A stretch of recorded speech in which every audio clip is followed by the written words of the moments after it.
Sutek tried to line it up, and he was like, I don't debate y'all. Y'all too disrespectful. Aboriginal power won't even debate Sean because he's too disrespectful. He is though. No, he really is though. I can't really like you, bro. You cool, not a coincidence. I actually chop it up with but niggas that come off too heated and disrespectful, like I said, I'll debate you, bro. But we gotta get in the ring first. If you want to be disrespectful like that, at least disrespect me in the ring, bro. Oh God, bro. Let's start now, bro. Can you disrespect me in a cage, bro?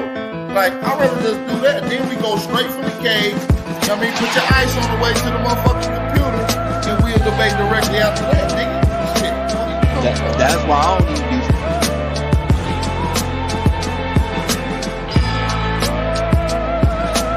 Fucking with the nigga and shit. You feel me? Like, it's like, wait, bro, talk like that, man. We gotta get face to face. We can talk to you like that, my nigga. Yeah, Peanut. You feel me? Go ahead, I got my brother on here. Peanut, what's the word, my brother? Yeah, I appreciate you, man, but Lucky, let me say this, man. First of all, I'm an older brother. I'm young in spirit because I stay in shape. But I'm older. I deserve respect. Don't lie on me. You're not going to get nowhere lying because that's what's going to make you fall face first. Second of all, I'm well known in the Pan-African community. I'm not nobody new. You're younger than me. You don't know this. I didn't put in work and expose Rob Bourne, Sutek, any of them people over there. They know it deep down inside. And I'm gonna be long-winded. I'm a Moorish American. I already had back and forth with them dude. They erased videos. I'm not running from anybody. Don't ever say that stupid shit again. Third, and last but not least, I'm not losing no debate to no Pan-African. So don't ever say that shit again, Famo. And that's it. Appreciate y'all, man. You heard that? If Sean P want to debate, tell him to debate the champ over here, right? Sutek wanted so this like it's a pecking order. It's a pecking. So Sean want you, and Sutek want him. He say PMF ain't on his no problem. There's no problem, man. Let's set up the Sutek debate, man. I don't like him anyway. Okay, so I love that, brother. I love that warrior mentality. That's how it's going. I love to tell Sutek, tell me. There ain't nothing. My champ always in the chat. Album pop in. We'll set a topic. We'll set a date. Make it pay-per-view. We'll chop it up behind the scenes. I get their contact. We make it work. So, he ain't ducking no favors, bro. But that's what I'm saying. He do this over here on y'all channel, and then when we get in other hey, alright, I will block your ass, nigga, because I'm well known for disrupting them chats over there. Nigga, stop fucking lying, nigga. You a goofy, nigga. I would never let a lame ass nigga around me in my face, clown. You gonna block me? It ain't no time I ain't ever been on the Pan-African channel and made my impact. Stop lying. I'm a real man, bro. Stop lying, fam. Don't do PNF like that. PNF, he trying to trigger you, brother. And the fuck up. But listen, he did that to me, talking about, word on the street, I'm ducking from John P. I've never even had but one conversation with this little disrespectful motherfucker. Oh, okay, yeah, he a little hot. He like that. So he like...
What I'm trying to say in the final analysis,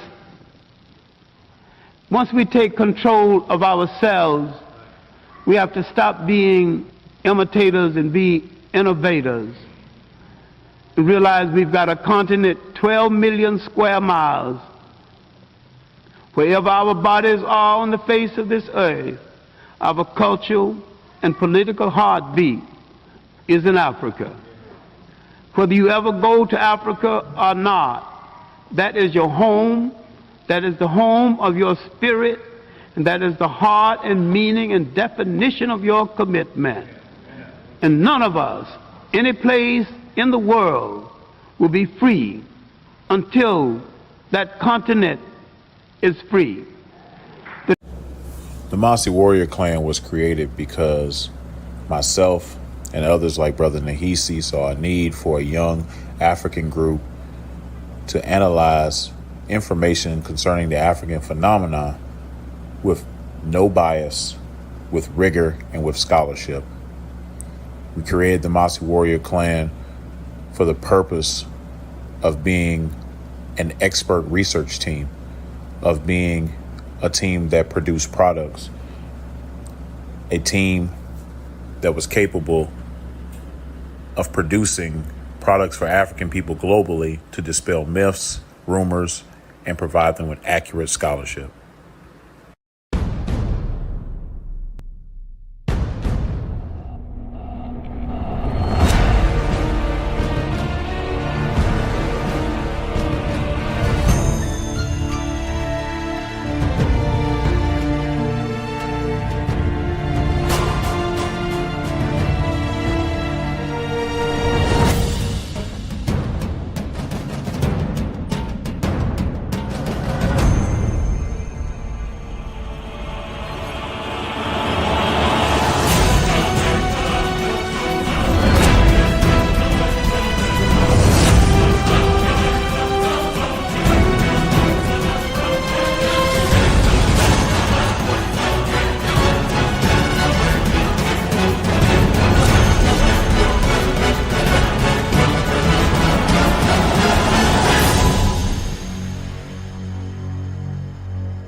Peace to everybody in the chat. It's Sean P in the place to be.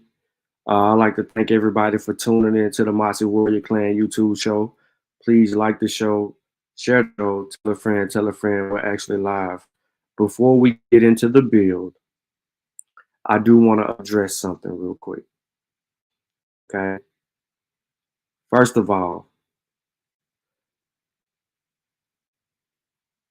what I said on the show the other day when I was being interviewed, or the show that I did the other day, I meant what I said. Cedric, I meant what I said. Okay? When you're in your safe space, you talk real loud, right? I watched you carry Wujawus. I watched you cheerlead for Wujawu for years. I watched you do the same thing for Asar. I watched you do the same thing for Ankh and others. You're a cheerleader. You don't present any information. You don't write anything. So you have nothing that can be scrutinized because you're in a safe space. You hide behind things that you ain't even knowledgeable about. It wasn't me, it was you who opened your mouth and said that the reason that y'all use ChatGPT was to get a good summary of things that you already know. But come to find out, you don't know nothing about none of the things that y'all are talking about on these shows and programs, but you're still using ChatGPT like it's an authority. That's a you problem. I ain't even finna get caught up in the feelings and the emotions and going back and forth and all of that. You tried to ask ChatGPT questions about my book. And then you claimed that I said that I'm teaching virology in my book. The name of the book is called What SARS-CoV-2 Taught Me. The information in that book provides an outline and a guide to learn what I learned throughout the pandemic. At the same time, through my own research during the pandemic and compiling the data that went into the actual book, I learned a lot more. And I was honored to learn so much so that doctors applauded me for that book. What have they applauded you for? Can we ask ChatGPT that? No, we can't.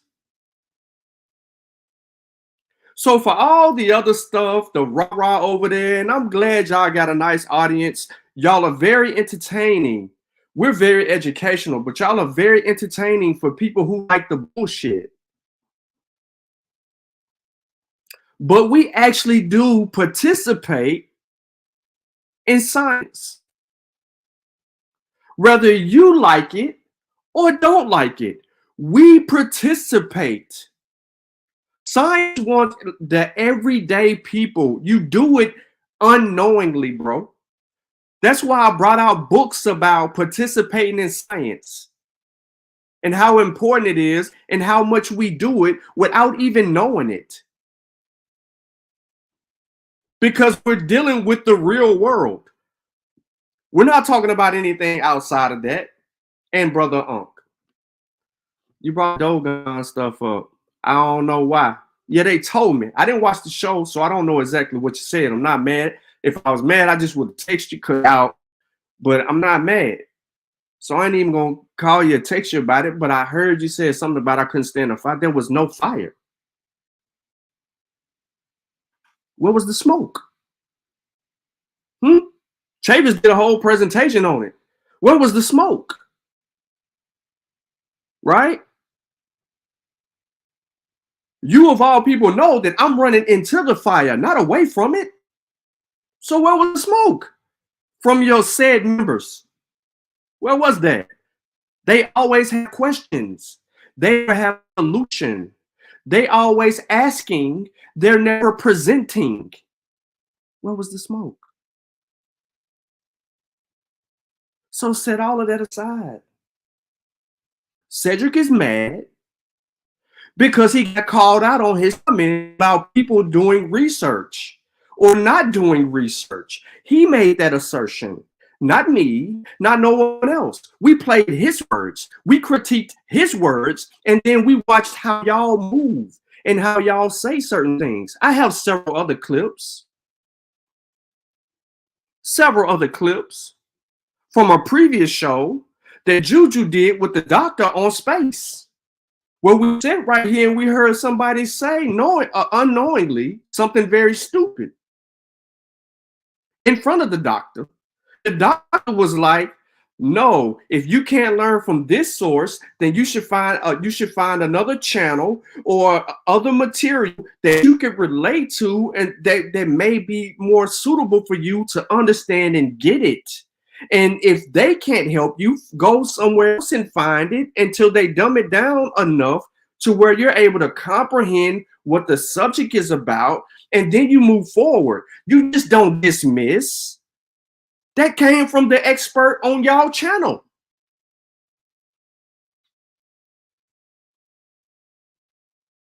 Juju told me to watch the show.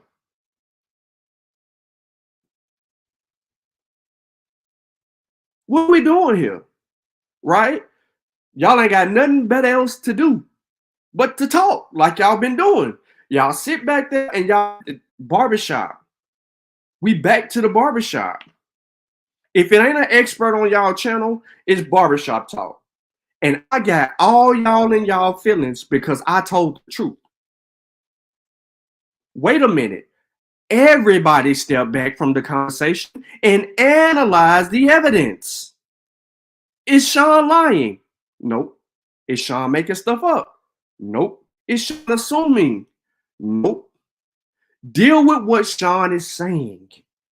Nope. Why? Because ChatGPT can't answer that for them.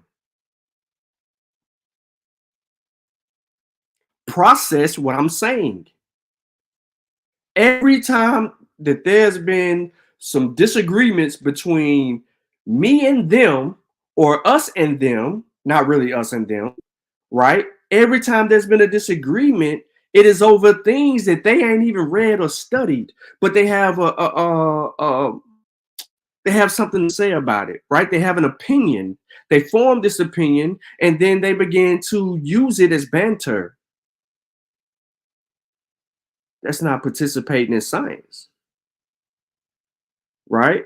If you want to challenge anything that I put out, guess what? You can find it. You know why you can find it? Because we document our arguments. Whether we do it on paper or in presentation, you can find our information. But when I want to critique you or look at your work and say, hey, what are you trying to teach, or what are you trying to give to the community or analyze or anything like that, I find nothing. And it's not about ego, because y'all's ego is bruised. Because when the truth is told, what have you given to the community?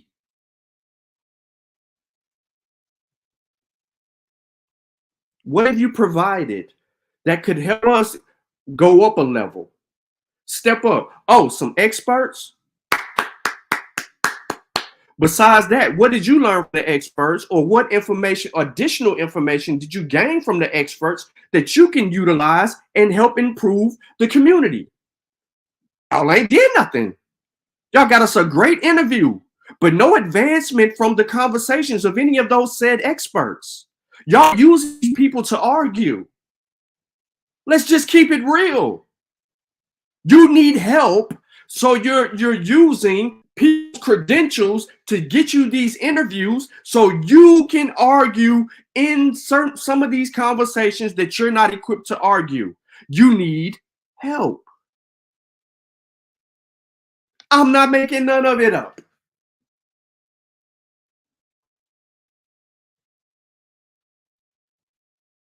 So, Cedric, I don't care about you asking ChatGPT about my books. At least I got some shit published. I don't care about your opinion. I still have shit published. And guess what? You agree with all the information in the book. At the end of the fucking day, you agree with everything in the book. Unc agrees with everything in the book. Sosa agrees with everything in the book. Sheffrin agrees with everything in the book. So why would you ask ChatGPT about some shit you agree with?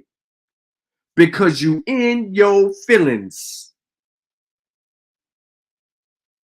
And because I did the show, because you talked about research, I pulled the chair from up under you and you fell, and now you look silly in front of people. And because you ain't man enough to hold a show on your own merit, be able to present a sound argument, you gotta try to save face, my nigga. And that's exactly what y'all went over there and did. Try to cover up for Cedric and allow him to save face. Because y'all got an audience. Y'all got 100-some people in there tuned in to hear y'all say this shit, but ain't none of them questioning the fact that why are they talking about Sean's book? They agree with the book. Unc went on a whole campaign with Sean, refuting these experts, said experts on these different channels and arguing over the information. None of them have stepped back from the conversation and be like, oh man, they just mad because Sean called Cedric out for talking about people ain't doing no research. And use his words against him because it's a great example of what they're not doing on their platform.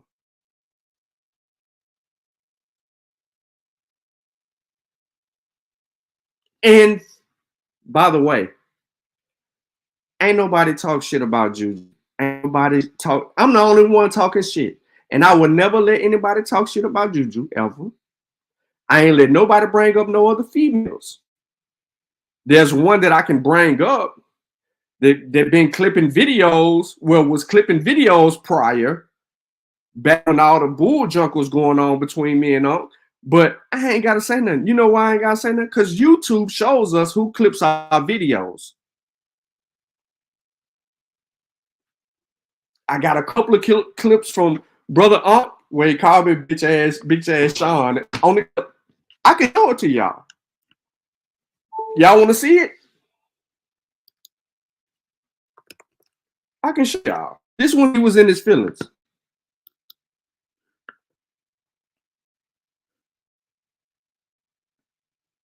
I'm about to end it and get into the actual build. I'm trust me, I'm not. I just want to address a few little things, let them know, like, yeah, people are telling me what y'all over there doing, bro.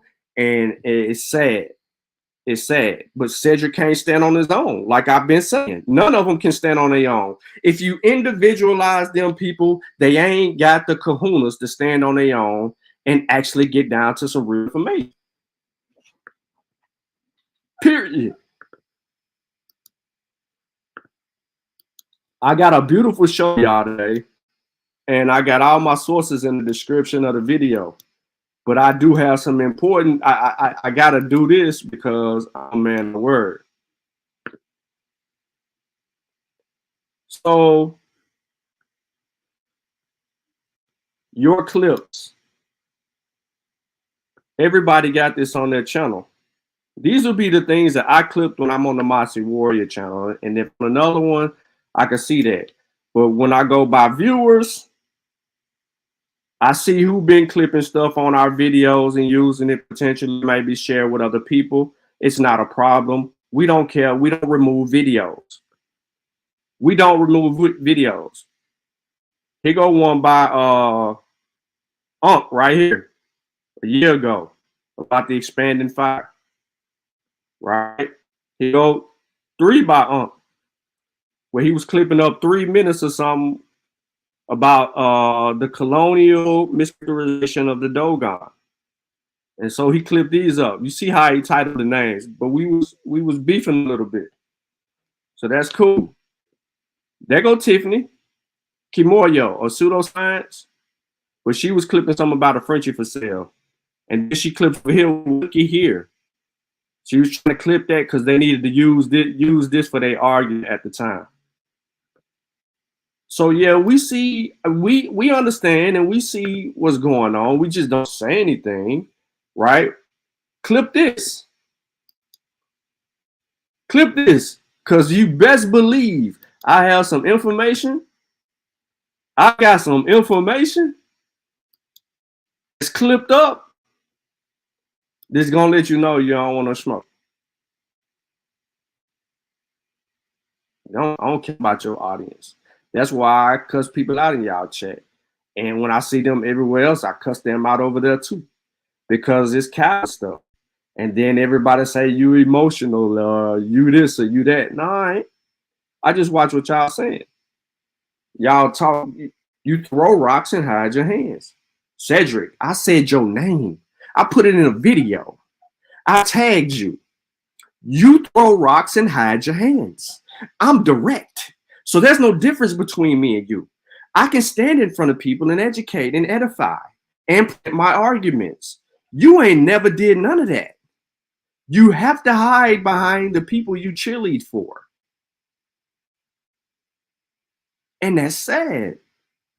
You're supposed to be disseminating information and provide this. You wanted to argue, and then somebody told me you trying to argue with Wu Jia on consensus and how consensuses are reached and argued at conferences and things of that nature.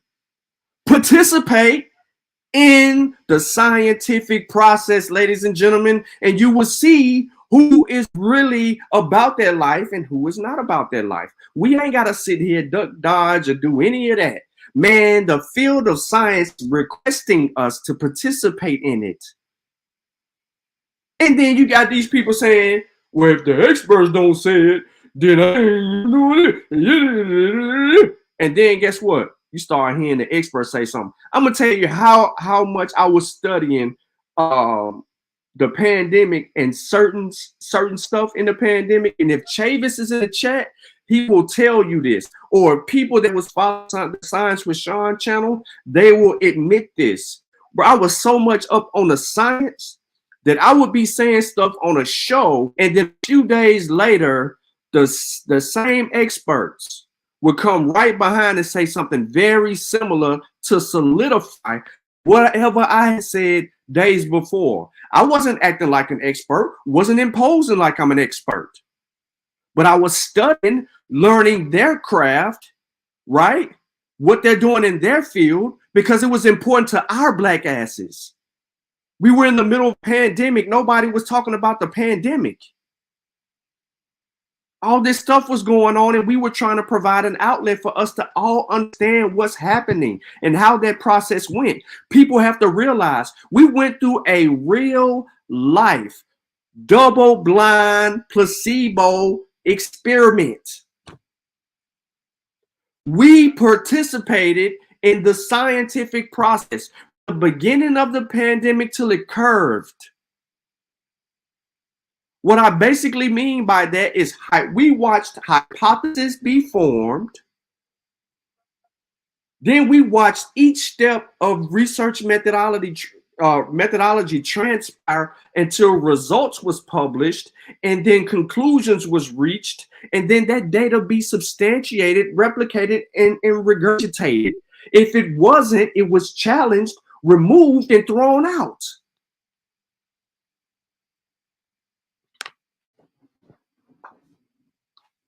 he said he acting like he not like us. Hey, bro, listen, I ain't acting. He in his feelings, and he ain't man enough to stand it. Can't stand on it on his own. He gotta have an audience, and he gotta have a backbone. Listen, that was my spiel. Oh, hold on, I got like 13 more seconds. But that's the problem with them, right? They don't want to participate in the scientific process, but they want to mask it as if they are following the science and participating in the process. That's not how science works. So therefore, that brings us to why we are here today, because this is the third edition of me dealing with Colonial, talking about Africa and African people, right? So my methodology is this: a collection of data about the people that we're going to talk about today. I also use ethno and anthropolitical works to substantiate and prove why he is wrong. I'm telling you this already. Now, y'all already thinking that he's wrong before you even seen it. But you have to follow the evidence and understand why he's wrong. We just can't say that he's wrong. So, I've already watched this, and it was terrible. It was hard, and it's no different than the other two videos that we watched on Premium. Okay? So what I want to do is I'm going to play some of the video, and then we're going to do it like we did the other. But I really want to just get into just answering the questions. So after watching his video, I had these were the first questions that were posed to me, or came to my mind. Who are the Shona people? And what are their actual origins? Inside of their origins, you get other little sub questions that go into that, like where did they migrate from, yada yada yada, all this other stuff, right? But that wasn't important. What are the people saying that they come from? So I want to get into that and deal with it. Absolutely, I always played the fair use at the beginning. Hold on one second, y'all.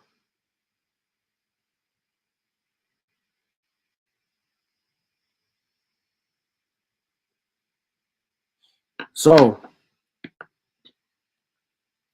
that's dead on that.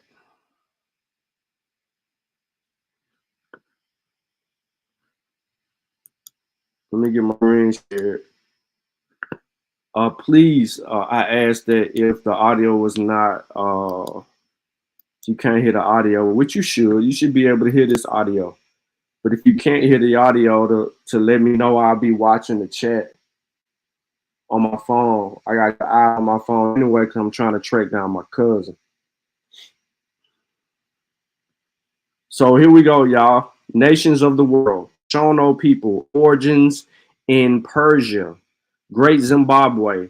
So he's saying that the migration into Zimbabwe, and they're from Persia. So remember, he took the other people. He put one group of people from the Limbu people. He put them from India somewhere. He took another group of people and he put them in Baghdad. So we've been to India, Baghdad. Now we're in Persia. So all basically, listen to me very closely, y'all. All of these different African tribes and these different African people groups, he is placing them outside of Africa and saying that they are migrating into Africa from these places. So their origins are not in Africa. And if their origins are not in Africa, how could we be from Africa? He is basically sarcastically stating an out of Asia hypothesis. But let's go.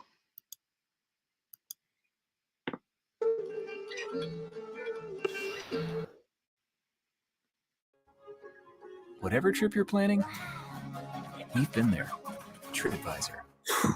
This dude needs commercials. No, to repeat myself. You might find.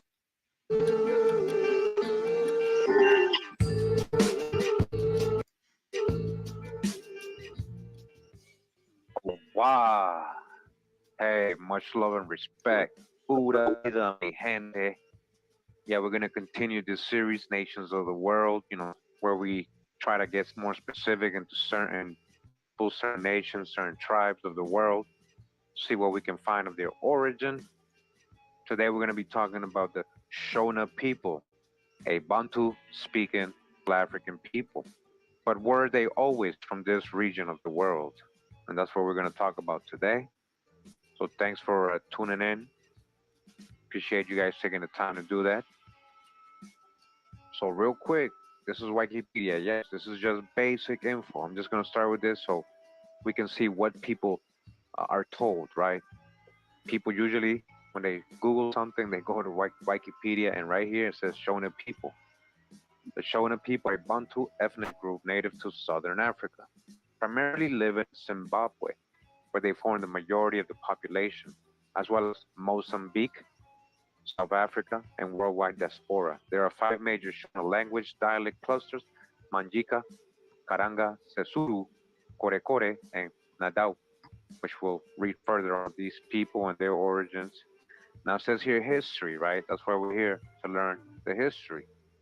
During the 11th century, the Karanga people formed kingdoms on the Zimbabwe plateau. All right, so this is where literally their history starts all of a sudden. We're talking about Middle Ages here, guys. Not ancient, Middle Ages. During the 11th century, again, construction then began on Great Zimbabwe. So the stories and the kingdom of Great Zimbabwe, and they have credited the ancestors of the Shona people with building this, right? Okay, so y'all see where we are.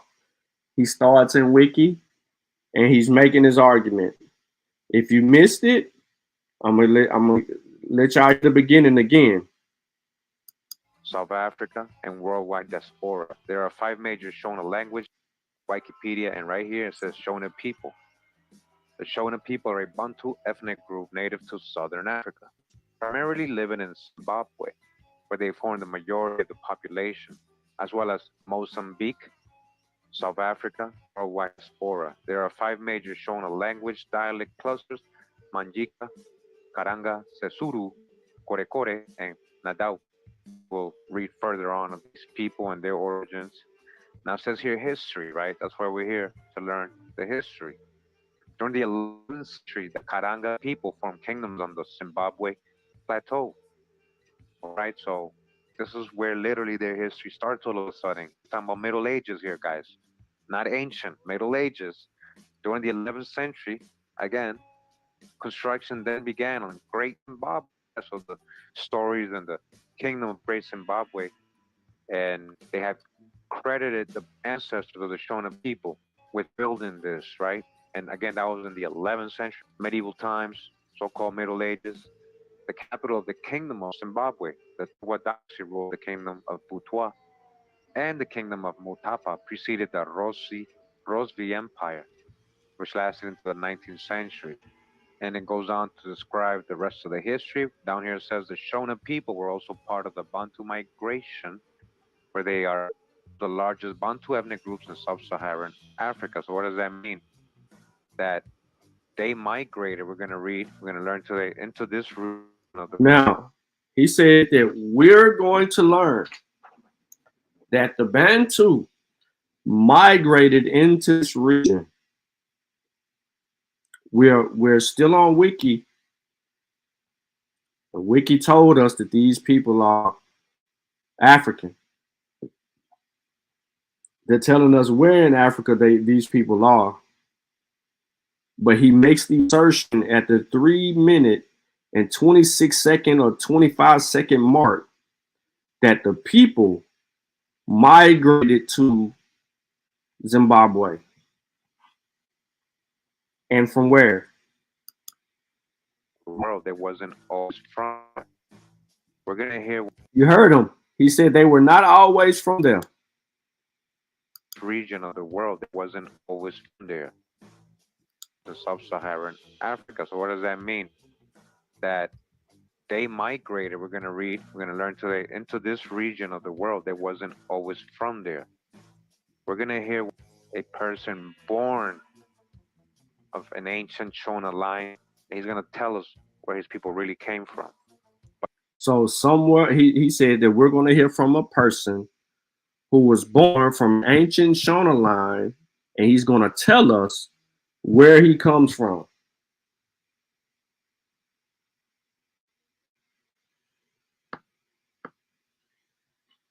But I just wanted to show you guys the overall brief history, what people get mainstream, so we can just know that they don't have pretty much more than that.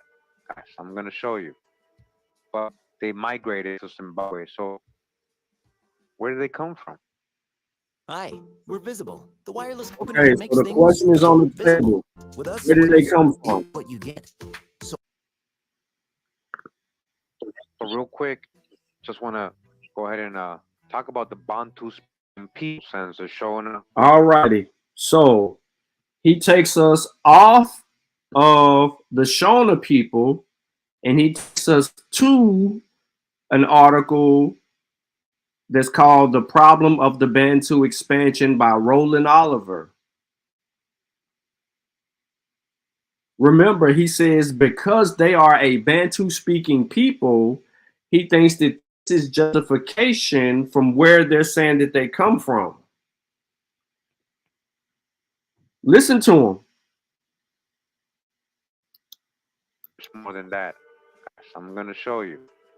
But they migrate to Zimbabwe. So where they come from? So real quick, just want to go ahead and talk about the Bantu-speaking peoples. Since the Shona, we're going to read the Bantu-speaking peoples. And it says here in the Journal of African History, Volume 7, Number 3, from 1966, page 361 to 376, says the problem of the Bantu expansion by Roland Oliver, meaning academically, they cannot really tell you or define a specific place where the Bantu-speaking people literally came out of. If one looks at the older theories about the Bantu expansion, one finds that most of them have been conceived essentially in terms of migration and conquest, like colonists, just like when the Spanish and the Europeans came into America, just like that, guys. Just like they assimilated with some of the local people, assimilated with the Indians, just like that with we're going to read Bush or Hottentots or Khoisan that were originally there. So the people migrated into Zimbabwe. We're not originally there. So you're saying that they migrated from Persia, which is what you have in your in your argument. And the reason that you also have that in your argument is because you're using this article that is called The Problem of the Bantu Expansion. For example, Sir Harry Johnston, who was by far the greatest African of his day, in a famous paper read to the Royal Anthropological Institute in 1913, pictured hordes of Bantu invaders fanning out over the southern half of the continent like so many hordes of 19th century Zulu raiders. All Bantu Africa of today, he said, except the heart of the Congo forest and the region south of the Zambezi, must have been more or less thickly populated before the Bantu impressed with extraordinary rapidity and completeness their own type of language on the tribes they conquered. So if you listen to this line, and I'm going to repeat it, I actually have the source. It's a JSTOR article. So it says, all of Bantu Africa of today, he said, except the heart of the Congo forest and the region south of Zambezi, must have been more or less thickly populated before the Bantu impressed with extraordinary rapidity and completeness their own type of language on the tribes they conquered.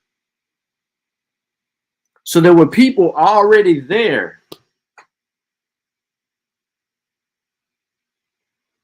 See, this is one of the problems that I have with this misinterpretation of data, is because one person can take something out of context and argue it in a manner that will confuse what is being said. That is why the article is saying the problem, right? The problem with the Bantu expansion. But we also have an article, and we can get the Journal of Nature, and we can go to a 2023 article that says the genetic legacy of the expansion of the Bantu speaking people. And put this in the description, but I will provide it in the chat here for you in just one moment. But he is at it again. It's the same process for misrepresenting information. We have yet got our question answered on where the people say that they come from. But mind you, he says that he has someone, right? He says that he has someone that's going to tell us where they come from. Conquered. They were newcomers to the area, guys. They were not from there. I see these people, he says, not as agriculturalists spreading over a virtually empty land, but as a dominant minority specialized to hunting with the spear, constantly attracting new adherents by their fabulous prestige as suppliers of meat, constantly throwing off new bands of migratory adventurers until the whole southern subcontinent was iron using and Bantu speaking. All right. So what I'm trying to show you guys is that these Shona people, they are Bantu speaking. They are the same people they're talking about. They came later on into the region, as we just read in Wikipedia. Like their real historical history starts in the Middle Ages. All of a sudden, they are the people who construct the Great Zimbabwe Kingdom and buildings and walls that they find today. You know, the ruins. If you could imagine your ideal way of working, what would it look like? Monday.com can make it your reality. You got to do this. That's a pretty good article regarding the Bantu speaking migrations and relations to other peoples in Africa based on the linguistics. They do show, you know, settlements before them reaching Zimbabwe near the Rhodesia, Stan Lake, Samkanji. And it says here on page 1, Pasi Sigare Mashona Halikondes, between the waters of the mighty Zambezi and the north. Let me pause it real quick. So now he goes to a second source. We didn't get anything out of the first source that he showed us, right? Which is a JSTOR article. He only dealt with really the first paragraph of the JSTOR article. By the way, let me put that in the chat. So here's the JSTOR article. I'm gonna put in the chat for y'all. I'll probably update the description just so y'all can have it. to kind of understand what's going on. So that's that. All right, hold on one second, and let me get this Journal of Nature article. I thought I had up.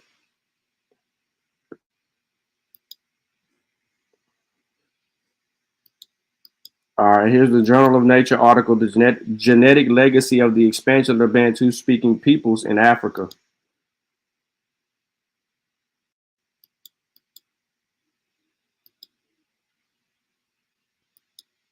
Don't be using Harlem music intro, Sean.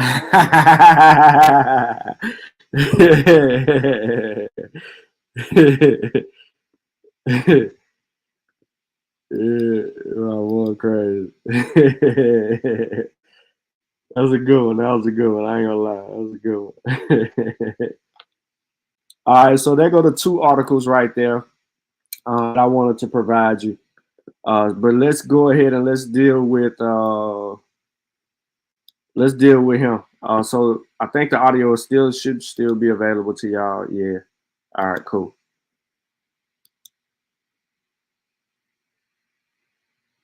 And the languid Limpopo River in the south lies a land which is bounded in the east by the coastal waters of the Indian Ocean. Pause. So let me repeat this because I know I interrupted him. So it says, we're talking about the origin. So now it says between the wall of the mighty Zambezi in the north and the languid Limpopo River in the south lies a land which is bounded in the east by the coastal waters of the Indian Ocean. Today, a large portion of this land is called Rhodesia, and its coastal strip part of the Mozambique province of Portuguese East Africa. Archaeologists tell us that before the birth of Christ, this land was occupied by people they describe as late Stone Age hunter-gatherers of bush boscopoid stock. All right, so we've already got a hint here that archaeologists are saying before the birth of Christ, this land was occupied by people that described as late Stone Age hunter-gatherers of the bush. Or so we can just clearly just be honest and say the bush people. Now remember, they are specifically speaking about a land called Rhodesia, not Asia, not India, not Persia, right? And Rhodesia is a modern rendition of the word anyways, but that's whole nother conversation. So remember, we're looking for Persia. He said that these people migrated from Persia. We're on his second source, and he's going to read quite a bit in his second source. But we'll probably try to get through as much as we can until I get tired of listening to his voice, and then I'm going. Who may have practiced simple forms of veggie culture, all right? When I learn, eventually these are the ancestors, the Colonial people, the San people today of South Africa, who they're talking about. They were there first, about the time of the birth of Christ. However, a group of people migrated into this land, so another group came. These people were cultivators, not only skilled in the use of iron, also having a characteristic pottery. In archaeological literature, they are described as Iron Age immigrants. Not only were iron tools introduced at this time, but Asian food crops found their way into the interior from the coast. So this. All right. So before he elaborates, there's no Asian people there. The foods is there. The Indian Ocean is right there. There's a trade. Ladies and gentlemen, there was a trade off of the where the Horn is, right? Like before Islam came into Africa, there was already a presence of trade that was going on in that area, the Red Sea area, of people that was over there in the Middle East, doing business back and forth. Those Muslims, that we have a record. So there's a book written by Timothy Insall. This is a nice source book. It's called The Archaeology of Islam and Sub-Saharan Africa. And early in this book, Timothy Insall provides us a sound argument and additional information about early presence of Islam in Africa, right? And we know of this presence because there were pigs in the area, and they can find burial grounds where pigs show up. So we know in those certain parts of Africa and where those pigs are, wasn't no Muslims there because they wouldn't eat no pork. But then we began to see later on Arabic culture, well, not really Arabic culture, we see the presence of Islam there, very small and minute, really, really small in Eastern Africa. But that's another conversation. So anyway, so we are now at a critical point where he is about to go in about this Asian food that shows up. Food now, food via trade.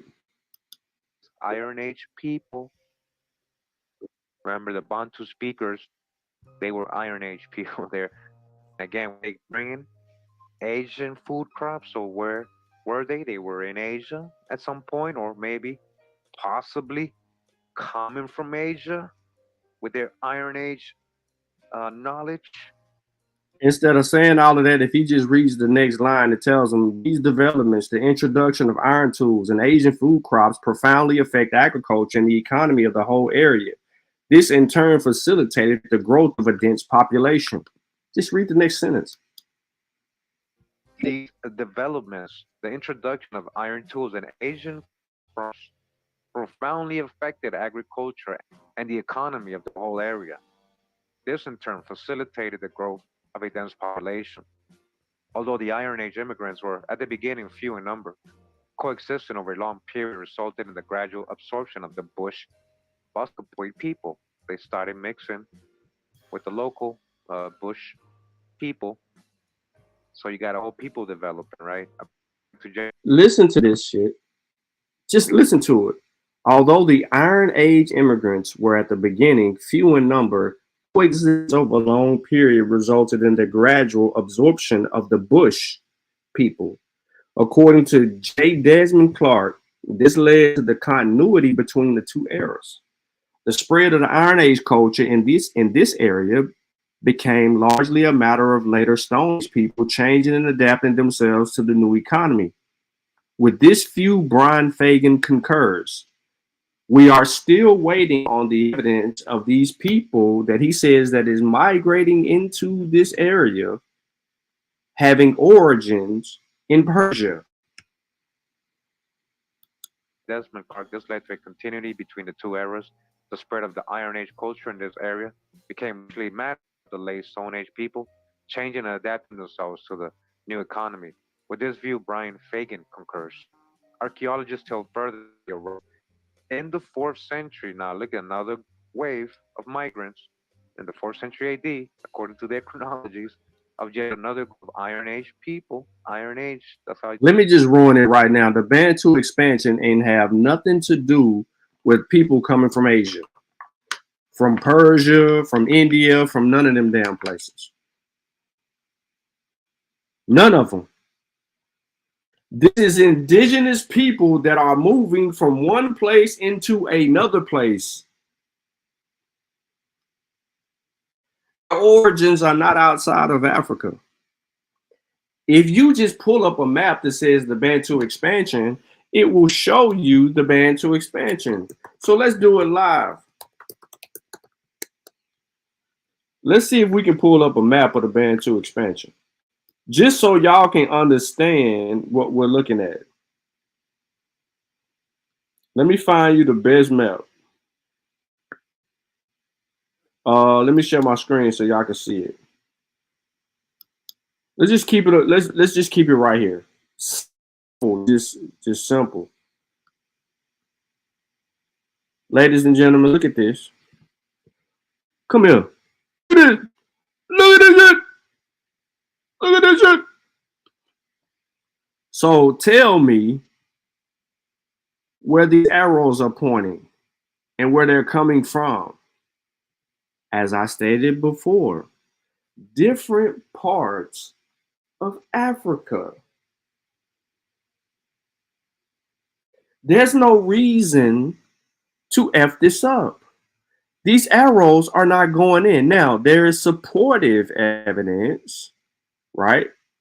There is supportive evidence when you get into certain things that go from there. Now, I know you're seeing all these other arrows. You're like, what is this? What is this? What is this? And that's talking about Islam. We ain't talking about Islam. We talking about the dang on Bantu expansion. The earliest migrations to AD 1 and then the later migrations. We don't have to make anything up, ladies and gentlemen. So now that I've showed y'all a map, let's see if we can get back to this audio.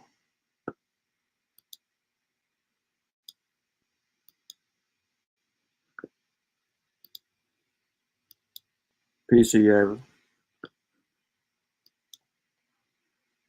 They distinguish them, whose culture they classify as A2. Although little is known of these people, it is they whom anthropologists believe were responsible for the exploitation of gold deposits in the area. So they just came for gold. It is thought that several thousand sites were worked by. That is not what they. You hear how he tried to slide that in? You hear that? Although little is known of these people, it is they whom anthropologists believe were responsible for the exploitation of gold deposits in this area. So he tried to smother it up and says they only came there for the gold. And now where it is thought that several thousand sites were worked by these people over a period of about 1,500 years. These people over a period of about 1,500 years. It is thought. The gold is believed to have been exported through Kilwa and later through Sofala on the East Coast. Believed. Archaeology, 16th century Portuguese documents, and oral tradition all testify and confirm the arrival at about the end of the first millennium AD of yet another Iron Age group of people. Listen to this. This is the main ones. This is why I showed y'all the map, so y'all can have a clear understanding, because that last picture or image that we looked at showed you the earliest migrations to AD 1 and then later migrations to AD 2. Just to put it back on the screen again. Here, these people go this way. These people, this same stock, go this way. And then later on, you have two other migrations. This is the earliest migrations to AD 1. And then after AD 1, you have the later migrations. When he gets into his source is describing arrows that you see. Unfortunately, he's not going to present them in the manner of which the map is saying. Go ahead, Mr. Colonial. All right, we're talking about first millennium AD, 1000s AD, 1100s, Middle Ages, another Iron Age people. So eventually there was what they telling us, three migrations of Iron Age people coming in and invading or mixing or assimilating with the local Bush or Khoisan people. So they were this last wave of Iron Age people. They classified as B1, again 1000 ADs, 1100s. It is this group which they assure us definitely spoke a Bantu language. So this is as far as they can say, okay, these are definitely Bantu, as we were saying earlier about the Shona people, right? All of a sudden, Great Zimbabwe, all of a sudden, 1100s. Where's the history before that? And they arrived in successive waves from the north. Today, it is credited with having built throughout this area various stone structures, of which those known as the Great Zimbabwe are only the largest and the most famous. It is this group which today is believed to have established the great empire of Mungwini, Mutapa, Monomotapa to the Portuguese, and this was later superseded by the equally great Empire of Mambo, about which Abraham has said, it is difficult to identify another Bantu state or association of states which can view with the empire. We are still looking for, and I'm skipping ahead. And the reason that I'm skipping ahead is because I want to show y'all where he looked up something. So now y'all see the Shona people, right? He did all of this old bluffing for the first two sources. And by the way, when you see the name, the Mashona, right? I got a picture of these people. But when he shows that, those are the Shona people. The Mashona, just talking about some women. But let's go. So hopefully he right here at the he right here where I need him to be. Where was ascribed to Phoenicians and Arabs, Europeans. Go back. Communities of exotic origin, the association of states, which. All right, real quick. So let me give it to you. So he goes on to read because we just really skipped this other part in his banter. Archaeology, 16th century Portuguese documents and oral tradition all testify and confirm the arrival at about the end or the first millennia AD. Yet another Iron Age group of people whose culture anthropologists have classified as B1. Pause. So, like I showed you on the map, there was a later group up until AD1. That's the first migration. And then there was after the first migration, there was a second migration, which was after AD1. They're only talking about these two migrations coming from them same origins that we show you this in West Central Africa, north of Central. So it's still in it's the Sahara region. But anyways, he goes on to say it is in this group they assure us definitely spoke a Bantu language and arrived successive waves from the north. Today it is credited of having built throughout the area stone structures which those known as the Great Zimbabwe are the largest, most famous. It is in this group which today is believed to establish the great empire of the Mungwini Mutapa, right? And this was later superseded by the equally great Rosea Empire and Mambo, about which Abraham has said. It is difficult to identify another Bantu state or association of the states which can vie with the Empire Mutapa for the length of historical development, variety of ethnic origins, and complexity of problems associated with the catalytic action of not one of but two communities of exotic origin. Then he says the Arabs and Portuguese. Watch how I just fucked this up. Can view with the Empire of Napa for length of historical development, variety of ethnic origins, and complexity of problems associated with the catalytic action of not one but two communities of exotic origin, the Arabs and Portuguese. European knowledge and understanding of Shona history has obviously made great strides in the last 2 decades. There was a time when the building of Zimbabwe was ascribed to Phoenicians and Arab Europeans, even Dravidians. Pause. We finally get the word that's close to Persia called Phoenicians. But what is it saying right here? It says European knowledge and understanding of the Shona history has obviously made great strides in the last 2 decades. There was a time when the building of Zimbabwe was ascribed to Phoenician, Arabs, Europeans, and even Dravidians. Ladies and gentlemen, this is admitting that they gave credence to other groups of people for the great Zimbabwe statues and things that were built in this area. But it only belonged to Africans. They said they believed everybody else did it but the Africans. The same shit with ancient Egypt. They did the same thing. Self-proclaimed it to be built by other people, not by Africans. Listen to the source. But some kind of way, he's about to mess this up. The Arabs and Portuguese. European knowledge and understanding of Shona history has obviously made great strides in the last 2 decades. There was a time when the building of Zimbabwe was ascribed to Phoenicians and Arab Europeans, even Dravidians. Anyone except Africans, right? It was even argued at this time that the Makaranga of Mono Mutap not be the Makaranga of today, since there is nothing in present day Makaranga to show that they were once a great people. Fake has identified the Mashona as the Iron Age B1, so this is the last wave or period three people, and therefore the builders of the Zimbabwe structures, the Mwene, Mutapa, and Roswi empires. Who are the Mashona? The word Shona, Professor Ranger points out, does not relate only to people who lived in the area now known as Mashona land. It is a linguistic term used to describe a group of dialects spoken throughout what is now known as southern Rhodesia and in parts of adjacent territories. These dialects, Kalanga, Karanga, Sesuru, Korekore, Manjika, Nadao, do not have a precise ethnic connotation either. Thus, when we speak of Shona people, we mean all those who speak or spoke dialects Shona over this wide area.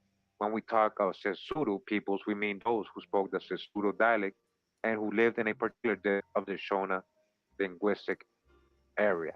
So you guys kind of get what they mean. All right, now look at this. It says the oral tradition of some Mashona tribes is that they came from a place in the north called Guru Wuskwa. All right, remember that word, Guru Wuskwa. All right, so here we go. The oral tradition of some Mashona, not all, but some Mashona tribes, is that they came from a place in the north called Guru Squaw. But we just showed you on a map where these people actually migrated from. So remember, he's going to bring this word up, and we need to be prepared for it. Guru Juska, or however you pronounce it. But I want to make sure that y'all are prepared for this word, right? This is the evidence that Shonas arrived between 300 years ago, where they come from. But you need to know what a guru, whatever this place is. I want to just take y'all there now. Instead of going the long way, I want to just, but now let him kill himself. Go ahead. No one is able to say exactly where Guru Wuskwa is. Very important right there. Take notes right now. Are you paying attention? Wake up if you weren't. Okay, this is their legendary home of the Shona people.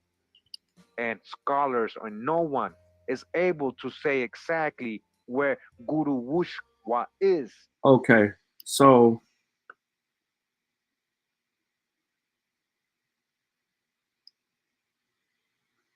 we don't know where it's from.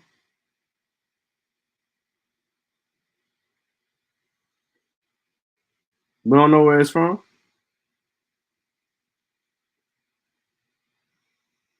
Brother man from the flip flop.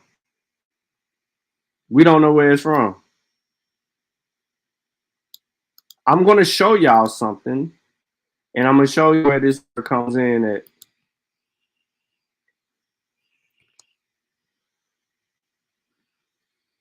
Watch him closely. So if they can't tell you where Guru Wushkwa is, then how they tell you where it's not? And there's a reason I'm saying that right now, guys. You're gonna hear it from the horse's mouth yourself. I'm talking about a very prominent member of these people, of the Shona people. He's gonna tell you exactly where Guru Wuskwa was and where they were coming from. All that is known about it for certain is that it is somewhere Kuchamhembre in the north and has tall grass. So that could be anywhere, guys. Guru Wuxwa literally means big or tall grass. Perhaps it is in the savannas. This is generally in accord with the view advanced by both anthropologists and linguists that the Bantu speaking peoples came from the north, although there is less agreement on the exact area of their origin. Although there is less agreement on the exact area of their origin.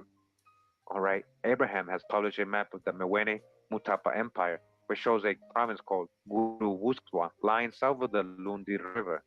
This area is generally dry and arid and is without tall or big grass. So that's not the place.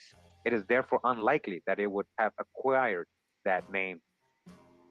Says here Abraham puts the Shona arrival at about 850 AD. from about the end of the first millennium to 1830s, this area was therefore completely dominated by the Shona. All right, so again, there was already people there before the Shona people arrived.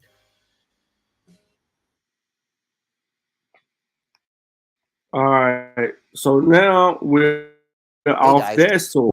Toby He Mathis has a here, whole and question I get all the time is, how do I make my personal assets? about the whole First off, can you even do that? And the answer is yes, you absolutely can. I'm going to show you. All right, real quick, guys, we're gonna just get off the books. We're gonna go to a website here real quick. All right. It says here the Sim Ban.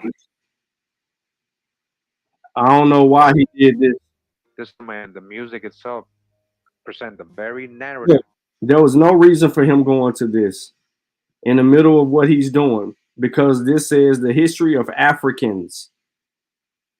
And what's funny is this article is telling me that someone that is black wrote it because of the K instead of the C in African. Uniquely written. But I don't know why he did that. But he comes back to this source, right? But we still don't get origins yet. Then he goes back to the last source that shows this Guru Swa. Now, this is where it gets muddy. So if we look up the word Guru Swa, which is spelled totally different than the original word, and I did this real quick so y'all can see it. This is where it gets funky. There's a Bulawayo 24 News article that talks about evidence that the Shonas arrived in Zimbabwe 300 years. And then it says, but there was a land of Gurusqua of the Zero. Look, I'm going to show y'all something real quick. He do sound like he holding his nose on it for real. And it's annoying as hell. I absolutely do agree with y'all on that. All right, so I want to just kind of go down a little bit. The record of Portuguese documents translated by Dr. Theodore English, the situation in Southern Africa by the early 1500s. We just keep on going because that ain't really what we're looking at.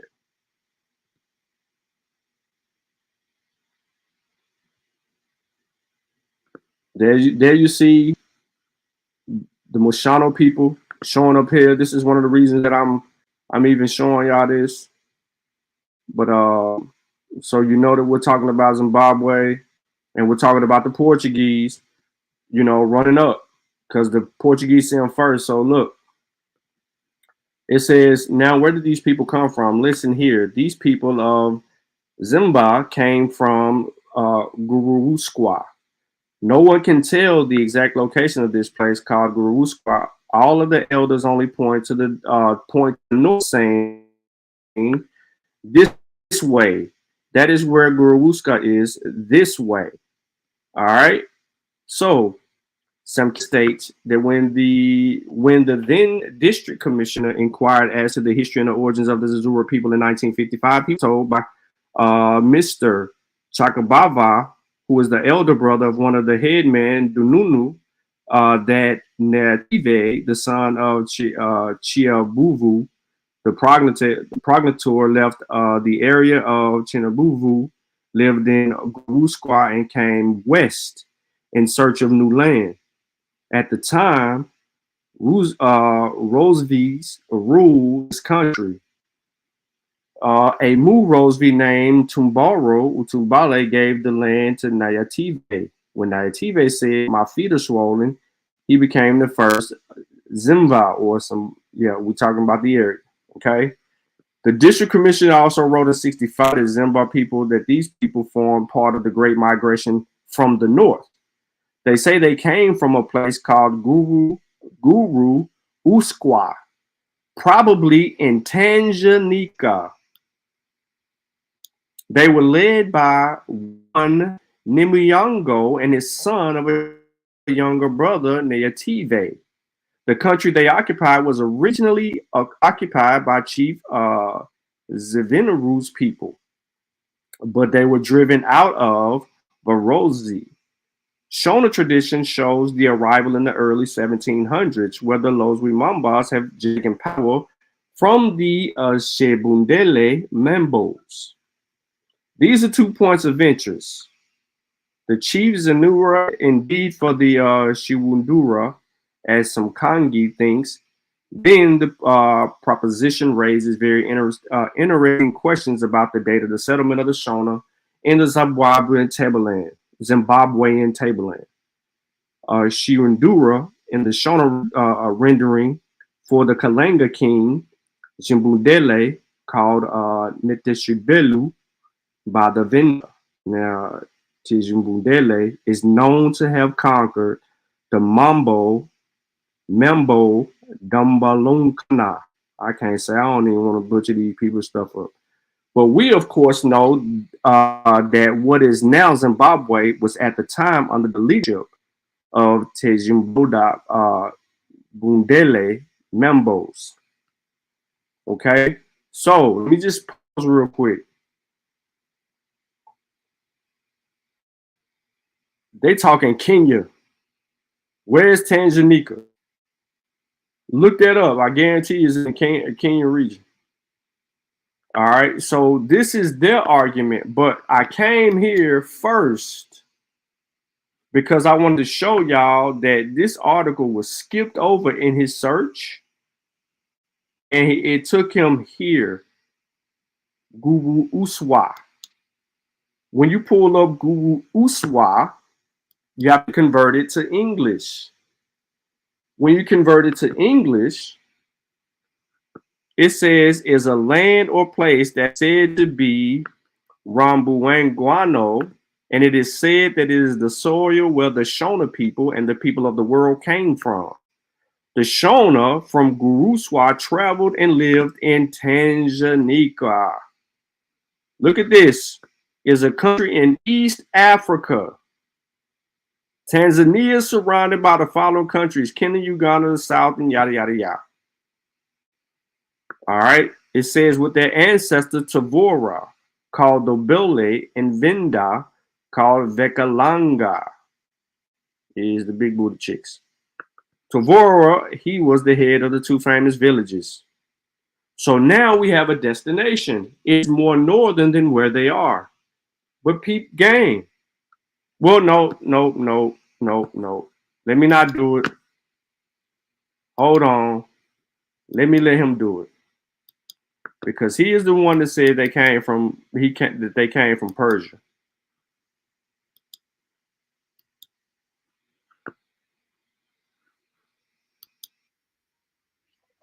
In the Persian region. Go back. Guru was what is historically nobody has proven it, guys. Let's go back to that page. So again, it goes back to Guruswa 1.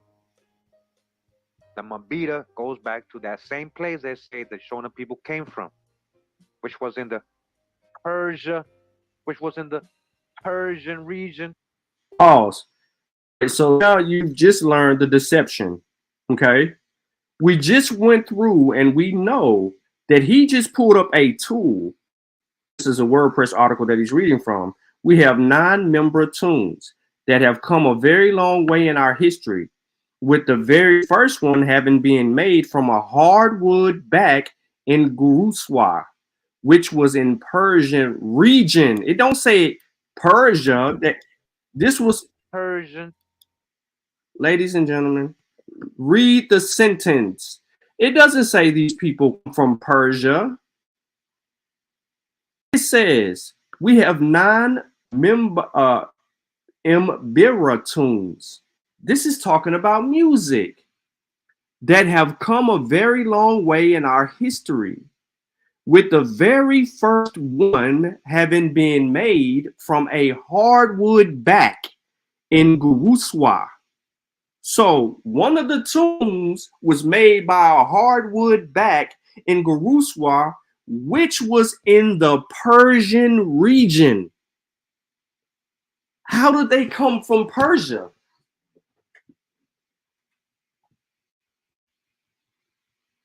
What's up, Melanated? How do they come from Persia when they are talking about a musical tune?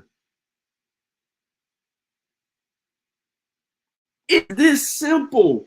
19 minutes and 28 seconds, which is probably about 35 minutes or more, 40 minutes or more of me talking and cutting in and out.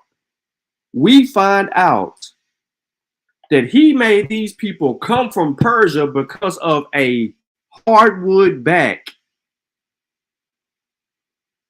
And it ain't even Persia. It's near the Persian region. But let him go. Persia region. All right. Persia region. Let's keep going. Mabita tunes in brief said Goruswa 1 was all about building an organized society, collective identity, and self-sustenance, while at the same time scrambling for settling faith. There was also many wars being fought to defend the collective, and we were not many compared to the surrounding Arab and European groups. It was at this period that the collective led by Mabire, the elder brother of Guruspa, who was also Tapa, first father, commissioned the making of the first Mabira instrument for the purpose communicating with the creator with regards to his people's identity to establishing a The peaceful. man read a whole article that was talking about music, musical tunes. Remember, at the beginning of the article, it says 9 ancient sounds. The Mabira instrument narrative. It tells you Mabira is a musical instrument whose history is inseparable and deeply encrypted in the history of Africans, particularly those in the modern day Zimbabwe. This instrument and the music itself present the very narrative of who we are and where we come from as a people.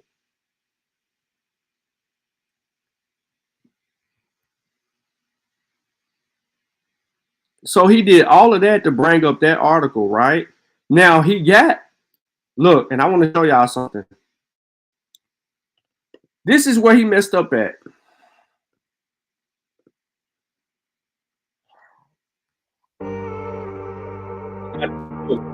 Right?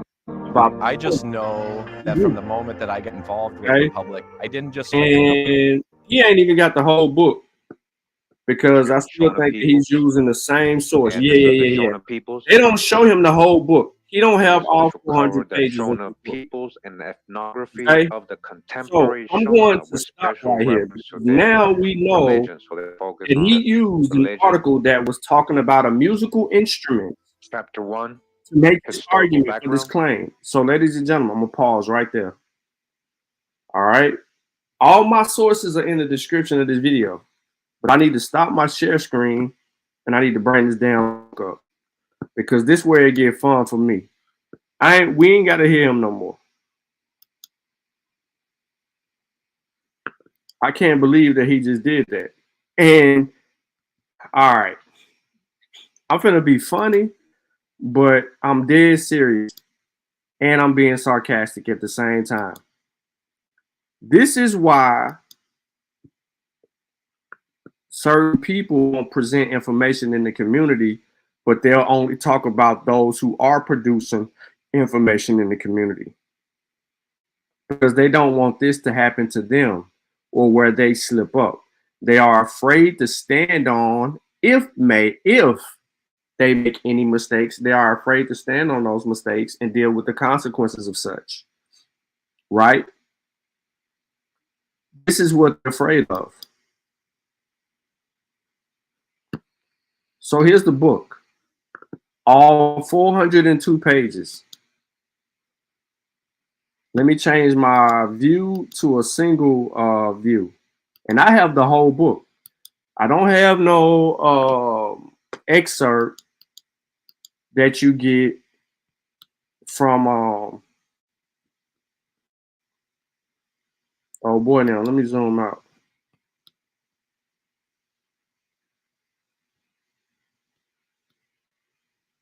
from the National Archives. I got this PDF. My computer ain't can find it right now, but hold on one second. Doo-doo-doo-doo. Give me 1 second, y'all. I'll be right. Oh, I was about to say, boy. I was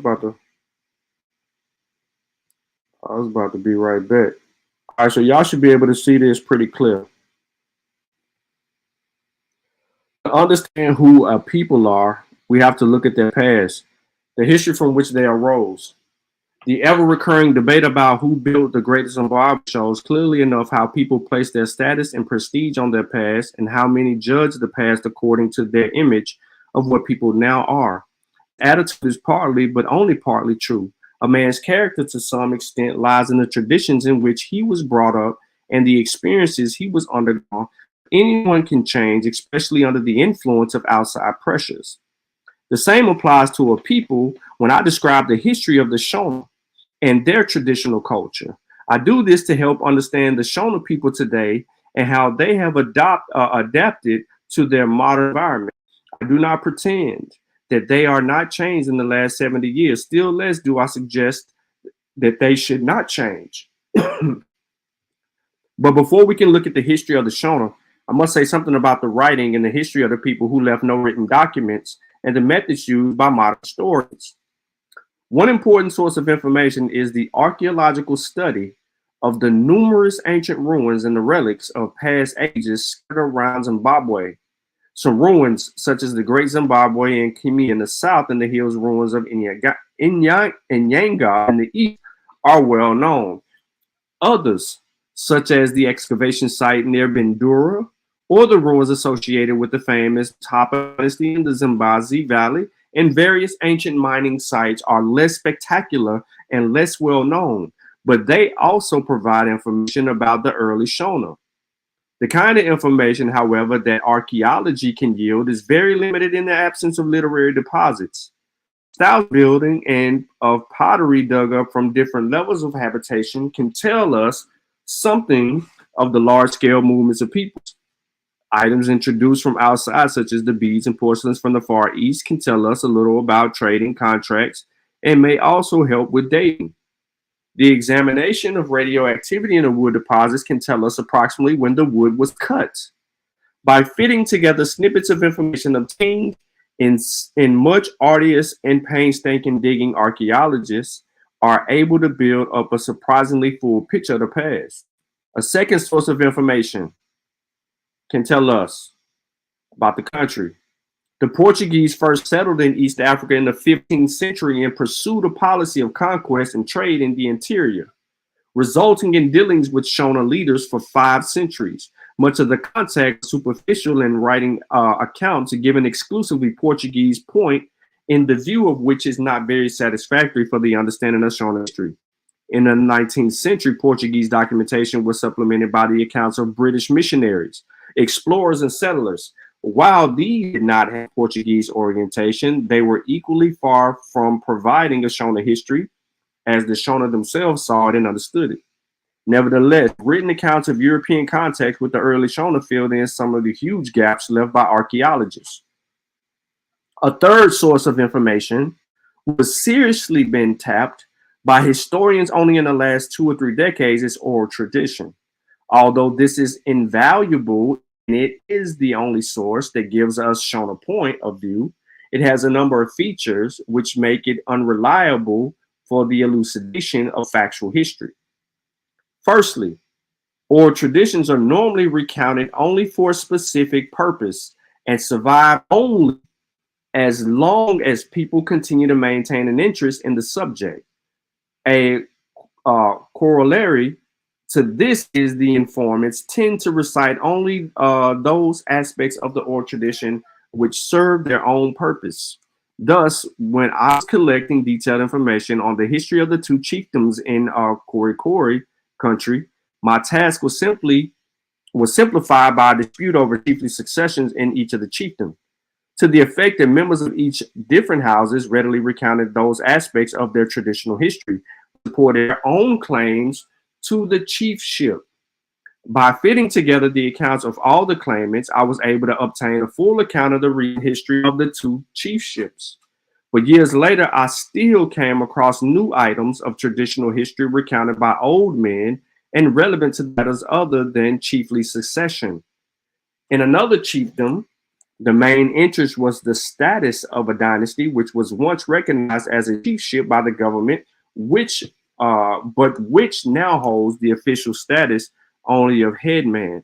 Accounts of the traditional history of the dynasty dealt only with the changing relationships between the chiefs and the government administrators, although in fact the dynasty appears to have dated from soon after the founding of the Core state some 5 centuries ago.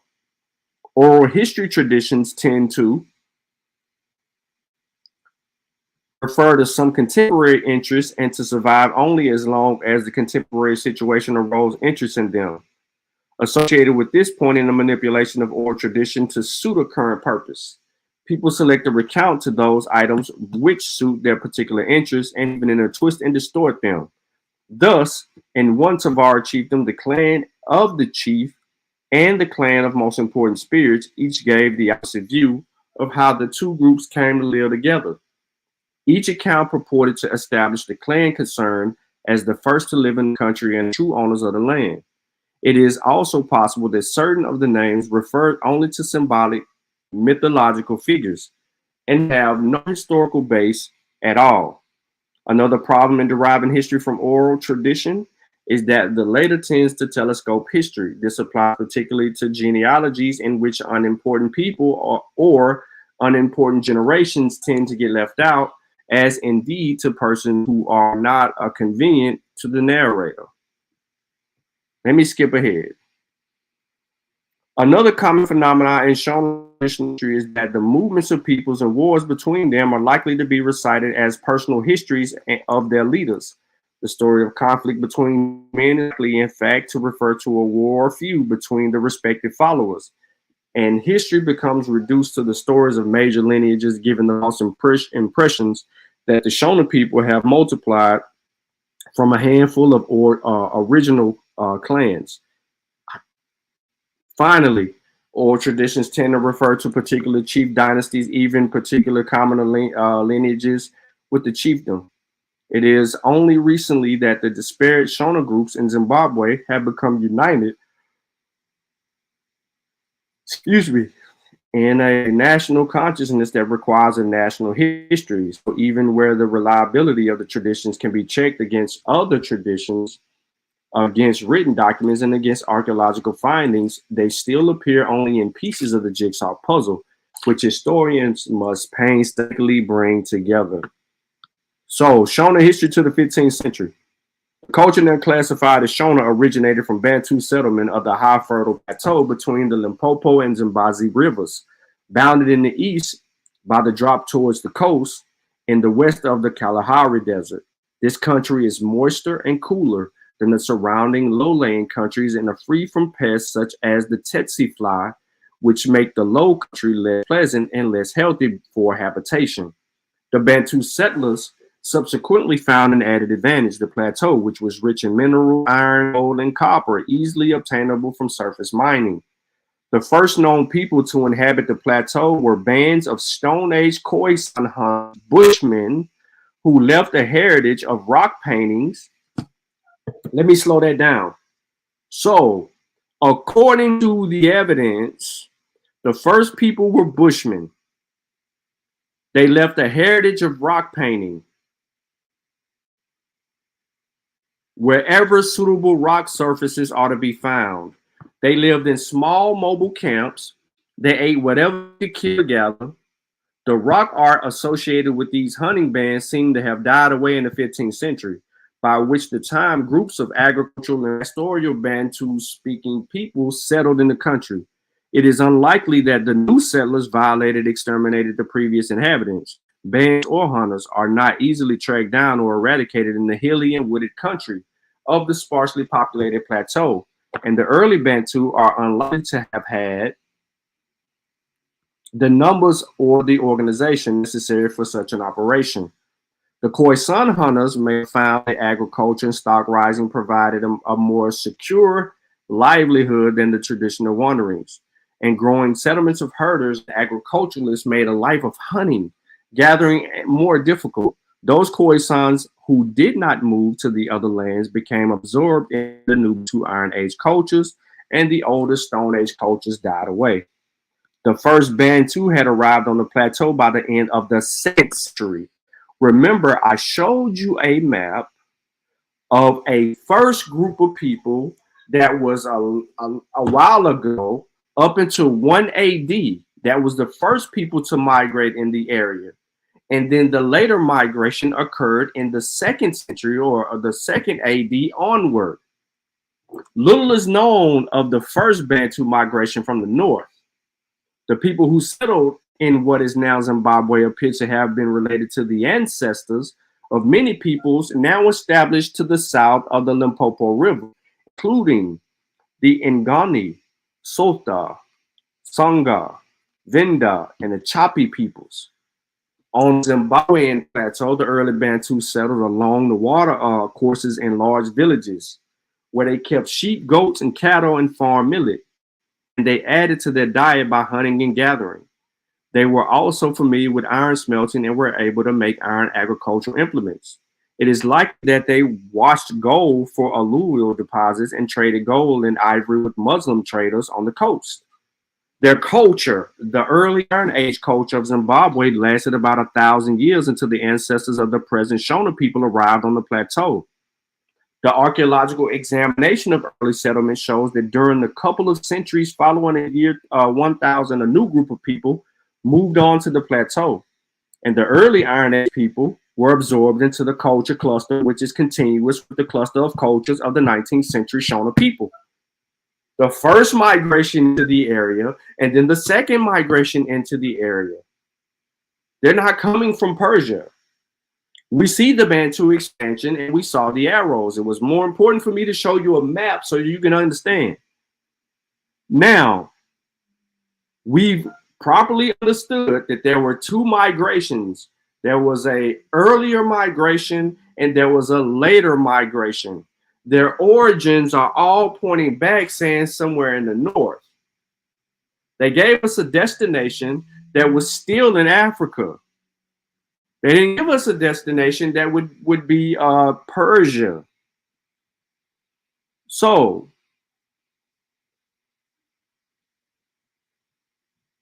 let's move on. Do I want to bore y'all? I don't want to bore y'all. I want to kind of get it to y'all right. And I don't know if I left this book, but if anybody interested in it, you can put your email in the chat. Don't put the ads, and I'll send you the book. I'm just trying not to bore y'all real quick because I know I'm doing a lot of reading. And I got a whole nother source. So we know exactly where the people are coming from. They ain't coming from Persia. So what I mean by this is this. When the Portuguese arrived on the eastern coast in the middle of the 15th century, the Mutapa state was just over its peak of power and influence. The Barwa state held strong control over trade routes in the interior, and in the south, the new Torres state was well established, and its fame reached the Portuguese. Soon after they arrived on the eastern coast, the Portuguese heard tales of the great Mutapa, who led from the Kalahari Desert into the West Indian Ocean into the east. But when earlier traders and missionaries reached him, they were disappointed to find what appeared to them as no more than a petty chief living in the carrel of a pole of mud huts. The ruler had moved down into the valley, and his influence was waning. The successors to the conquering Mutapa in Yanhiwi were unable to maintain a hold of widespread subject people, and the state of the Mutapa became a loose collection of independent chiefdoms, being forced only occasionally to pay tribute to a particular powerful Mutapa. So now we're going through and we're going to get the whole civil disputes and why the Portuguese are upset. But they're some of the first people to settle there. And we all know why the presence of the Portuguese is there, especially in the 15th century. They use the myth of Prester John, but they were chasing and looking for gold. So let me get out of this real quick, because we answered one of the research questions about the Shona people already in a previous article, but this substantiated that. So I want to take you to another book that I have here for y'all, and I did leave this book in the description. And let me go to page 62 of this PDF. Yeah, boom. And I know y'all like, dang, how you know that? Because I don't play no games, bruh. Come on, man. I just don't, hey, I ain't the type of person that's just gonna go live and then start talking about shit I don't know. You gotta, that's why I took my time. I had to read. This is 220 page book. And I think the link to this is in the description. The other one, you'll have to drop your email if you're really interested in it. But anyway, so Shona people. Who are the Shona? By appealing to the practice wisdom of our African foreparents, we do not mean to repeat them, but we mean to make us the praxis and wisdom of interpretive tools to enlighten present generations of Africans. This submission is carefully selected, yada, yada, yada, yada, yada. None of this has to deal with our opening argument. So we're going to move on a little bit. And I don't think it, here we go. So this is talking about the language of the Shona people. So you see them right there now. So we can move on. Still about the language. I'm trying to move on a little bit and get y'all ahead. All right, so let's argue. So who are the Shona? The question concerning the identity and origin of the Shona peoples is one that has been dealt with extensively by historians, among others. Now our pseudo killer friends who love experts and this word consensus.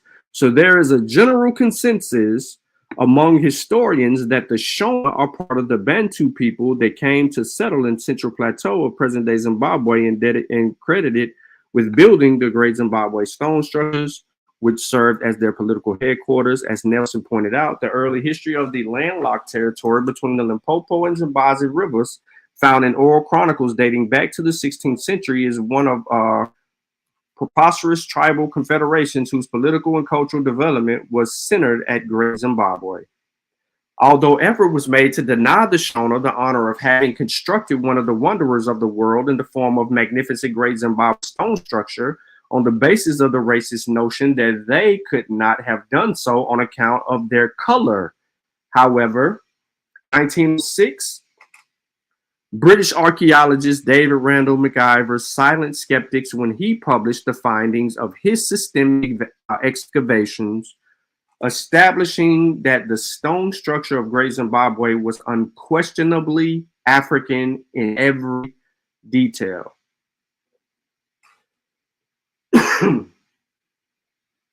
So when the Africans were telling you they built shit, you didn't want to believe them. It took a white person to get people to understand that the Africans did build this. If you look at the arguments that we're having today, they are unjust. There's a group of people that still don't think that Africans did this, that, or the third, or have the right to do this, that, and the third.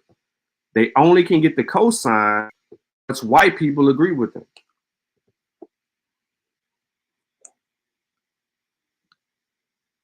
And that's cool.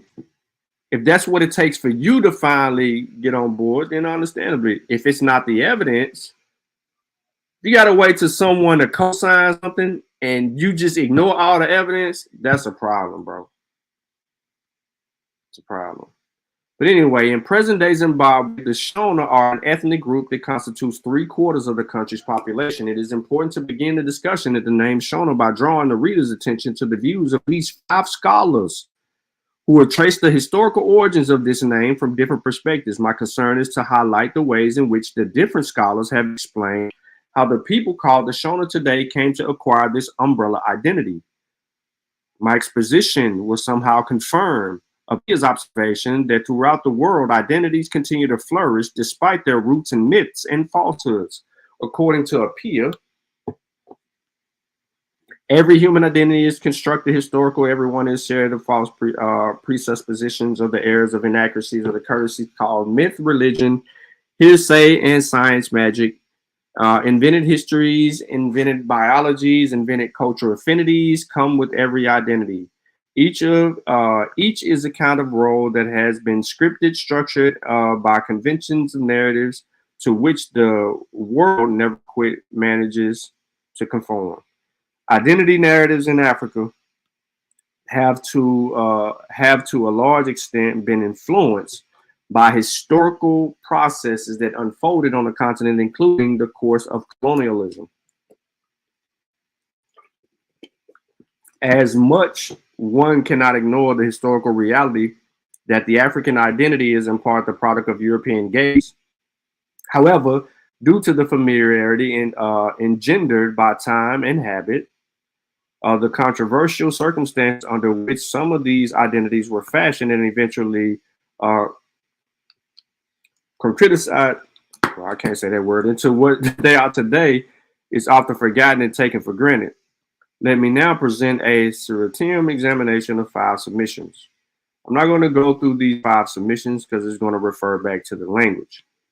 But we've already established that these people come from we get in the same place over and over. But they're talking about the languages right here, right? So the name Shona, and that's what is called in the question, and that's why I'm skipping ahead because they're talking about the name. And then the last submission about the name goes on to say that. So these submissions underscore the fact that the origin of the name Shona is much more recent, although in historical terms, the people to whom this name was applied were already in existence, sharing a common language and culture. According to Fagan, there is scientific evidence, both oral and archaeological, to believe that most of the later Iron Age cultures between Zimbabwe and Limpopo can be associated with the Shona speakers. In fact, the significant political and economic developments epistemized by the famous Great Zimbabwe Wars that took place after the 12th century belong to the Shona speakers. So let's move on. We already know the area and destination. So according to Beach, it was around the time that the term Shona first came to use. Just letting you know, they're still talking about the language. We've already knocked this out of the park and answered more of the question, but I want to kind of give you a historical perspective, which comes up here. So despite the clearly unpleasant hearing the origin of the appellation, it was only a matter of time before the protesting and aggrieved people accepted the internalized their new monarch thanks to the healing potential of time. The exposition above is a historical account of how colonialism created a platform on which the name Shona as an identity was invented and concretized. My bad. Yeah, you say read. It is conceivable that it is a different on the constellation regarding the name of the name had been followed. We would probably have a different name to refer to these people whom we call the Shona today. As it becomes clear, the Shona is a linguistic designation that describes the various groups of people in the country who all speak what are called dialects of the Shona language. Beach argued whatever is the derivation, the word Shona is now used to name the South Central Bantu language of most of the modern later Iron Age. Told you. They talked about this language for quite some time. All right. Still talking about the language because they're talking about a whole bunch of stuff. Ontology and metaphysics comes up. But let's go to this point. Like its counterpart, Africa, the name Shona epitomizes the naming power of the colonizer. See, that's what this is. And you keep talking about this dang old name. And now they're talking about Europeans. Can't talk about Europeans around some of y'all, boy. Y'all getting y'all feelings. Still talking about the name. The politics of naming. This whole chapter gives you that. So hold on, I'm trying to get to the part. Ooh. Look at that. The invention of tradition.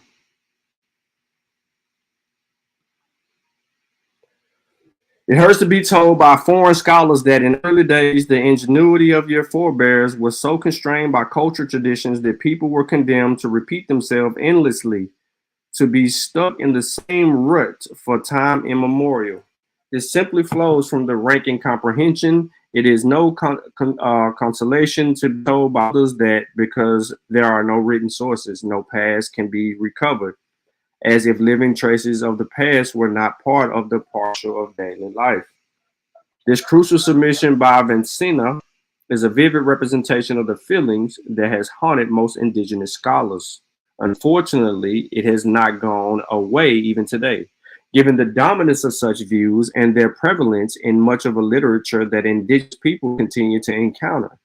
In Africa, historians have, in most cases, taken the lead in trying to dispel such perceptions by championing the rewriting of African history. Oh, that is wrong.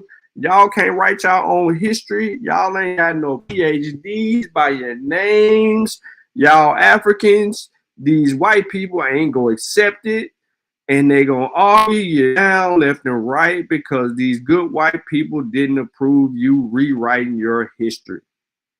Philosophers too have championed the reconstruction of philosophy in Africa. Such endeavors must continue in order to provide a better appreciation of the traditions and thoughts of the indigenous peoples of the world. Now, let me get back to the question of tradition. As I seek to write about the Shona and their past, I am also at the same time aware of the challenge posed by theories of the invention of tradition in colonial Africa. The invention of tradition as a theory of understanding the social and cultural unfoldings in Africa opened up new waves of looking at the past, and particularly our conception of indigenous African traditions. As one thinks particularly about indigenous African traditions, the idea of invention and its implications cannot be taken lightly. I've elected to say a little more about this topic as a result of the concerns that one often has to deal with when attempting to visit what I would call the African archive. That is, issues that have to deal with understanding African traditions from its colonial past. The most famous article on the subject of colonial Africa is Ranger's Invention of Traditions in Colonial Africa, published in 1983.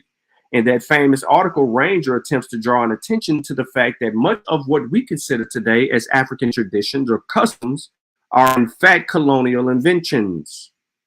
The adoption of the concept invention and its application to describe the cultural process in colonial Africa was itself of immense significance because of the consequences it would have on traditions and its authenticity. This takes me back to a great argument that Brother Unk used to say when he was mad at me. He said, we do readership. Remember that? You know what I'm saying? He said, we'll read you to death. Made a big spectacle about us reading and edifying the audience as we're trying to argue the point, but we're using source information to actually make sure that we're on track. They frowned upon those things, which leads us to their shortcomings in their use of ChatGPT as a group. But I'm going to move a little bit here because it's still talking about traditions and things that aren't dealing with origins. Let me look in the chat. Y'all still with me? Y'all good? Cool. But we have already answered, we have already refuted Karimio's point. We're just doubling down on our stuff at this point. The reason I said we doubling down because I can come out of this book and then I can go in and repeat the things that were already said in this book and the source, and even had the information in the sources that he had. But now I'm just beating a dead horse. To be honest, let me show you why I'm talking about I'm beating a dead horse. Let me get out of 3. I really need to go back to 2.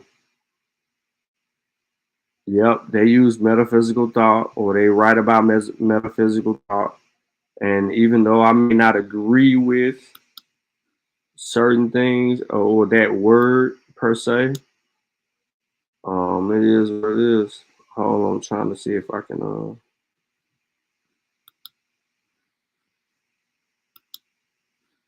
right. The quest for indigenous Shona philosophy. I'm just listening and learning.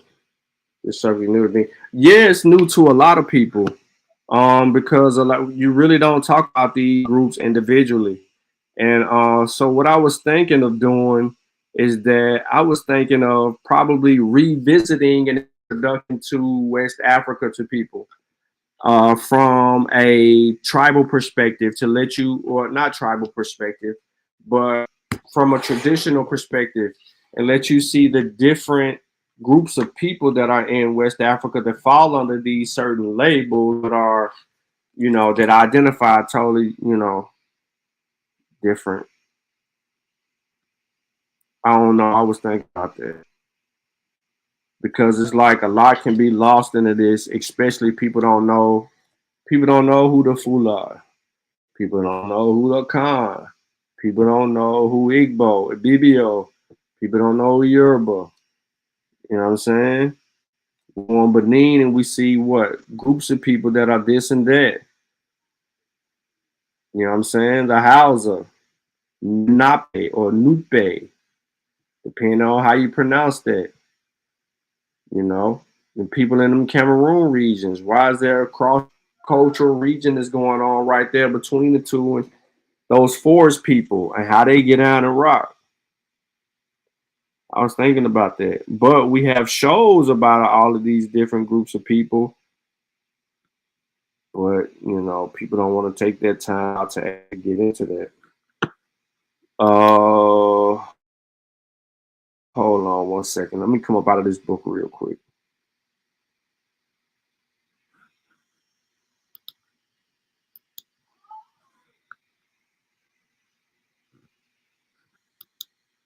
All right, so y'all should be able to see this.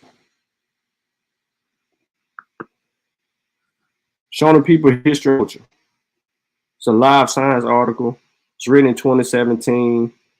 You can get a good dose of it. But this article is actually going to substantiate previous information that we actually just read and it's going to talk about exactly what it's titled, the history and culture. All right. So I ain't dealing with anybody's traditional practices, beliefs, etc. I want to see if y'all catch this. Look. Traditional medical practices have succeeded in curing a large number of illnesses using both scientific and non-scientific or subjective knowledge. Scientific medicines are obtained from plants. Plant medicines recommended by traditional healers have been developed through trial and error, experimentation, and systemic observation over a long period of time. These people ain't fucking PhDs. But they're participating in the scientific process through trial and error, experimentation, and systemic observation, right? Provides them a notion that says this. Shona traditional healers believe that the effectiveness of these medicines can be enhanced by the use of the spirits. The major source of non-scientific knowledge are the various spirits. There's no scientific knowledge. Mashave in particular, were believed to be capable of enhancing even the efficacy of herbal medicines. Rokazembe, who added that these healers sometimes refer patients to spirit mediums to help them contact spirits capable of helping them. That's what happened. I don't care nothing about Christianity, which we know show up. So the ancestors of the Shona are believed to have helped found a group, the Great Zimbabwe, city that flourished between the 11th and 15th centuries. Recognized as UNESCO World Heritage Site, Great Zimbabwe was a center for trade, and archaeologists have found artifacts from as far away as China in the city. Explorers from Portugal appeared on the coast of East Africa at the end of the 15th century. And over the next few centuries, mix of European trader missionaries, colonists are all vied for influence in the area. Zimbabwe, then called Rhodesia, was under British control in the time after World War II in the 60s and 70s, and a series of wars were fought between the European colonies and indigenous peoples of the region, including the Shona for control of Zimbabwe. Daniel documented this conflict in his photographs, showing memes warning of air raids and helping fighters communicate with the spirits of their ancestors. In 1979, the war ended in defeat for the European settlers, and Zimbabwe became fully independent in 1980. Recently, this country has been hit by political and economic problems that caused Zimbabwe's currency to suffer from the hyperinflation, and the currency has lost all value.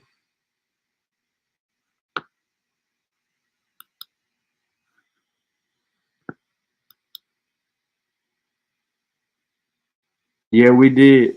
The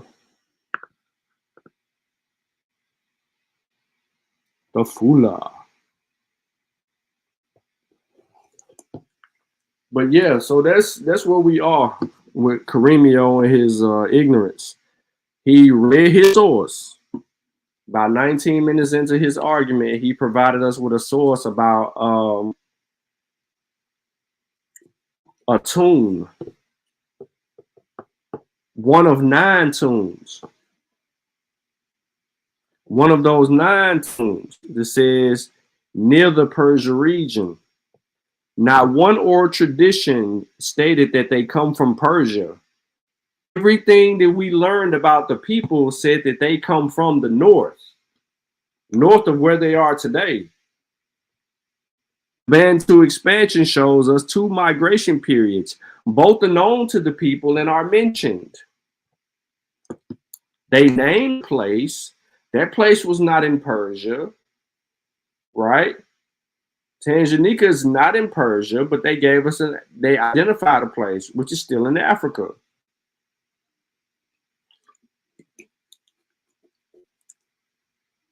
So according to the information that has been provided today, we can come to a sound conclusion based on the evidence, which would be the oral traditions and the historical records of 2 migrational patterns proving that these people were nowhere near Persia. Now we can do one even better. That's according to historical records. We can do one better and go to the DNA if we really want to be an asshole, and we can get into the genetic evidence that would also show us. And what I mean by that is this. Oh, let me pull it up.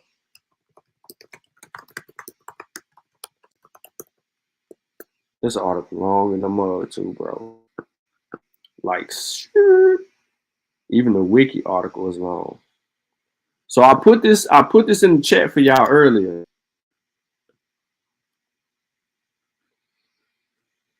Let me put it back on the screen. I had to pull it back up.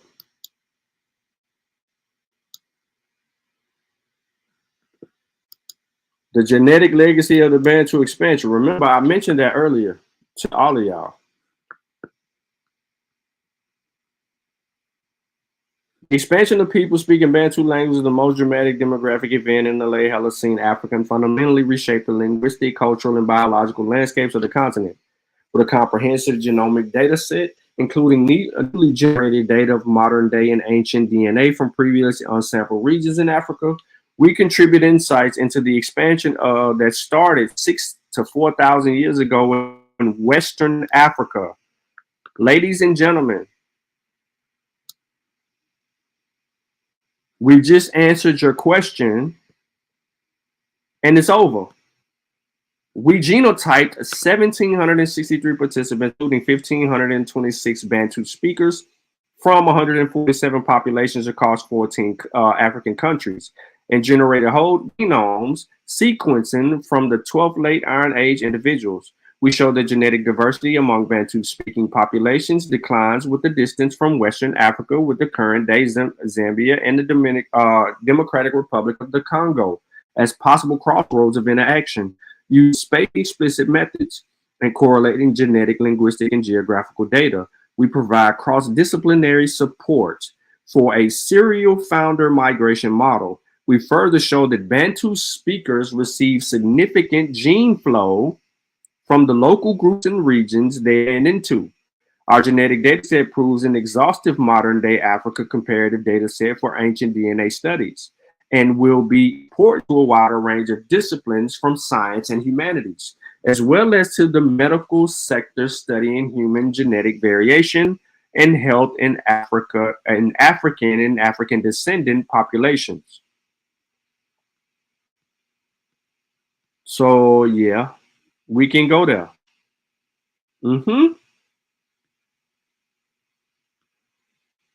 If we wanted to. That's why I gave y'all those two sources in the chat.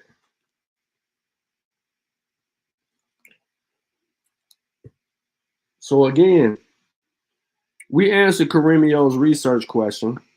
We have the actual evidence. We ain't in no goddamn Persia. These people ain't coming from no Persia.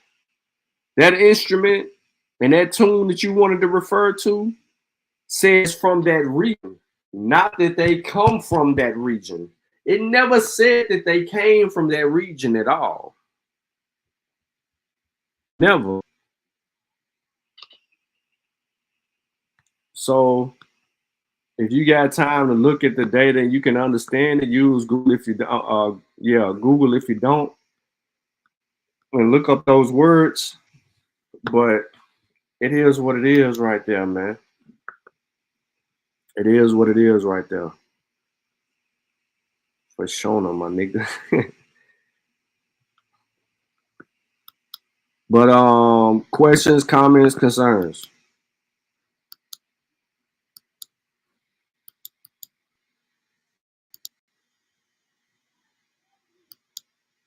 I made sure all the information was available to y'all. The live chat will also reflect. So when those sources about the articles pull up, you have them and you can access them.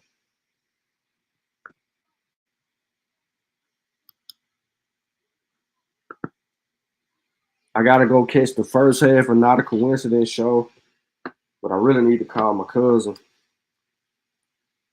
Check on her.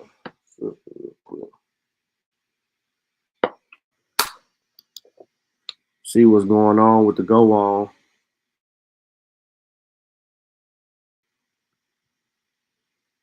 Nobody got no questions?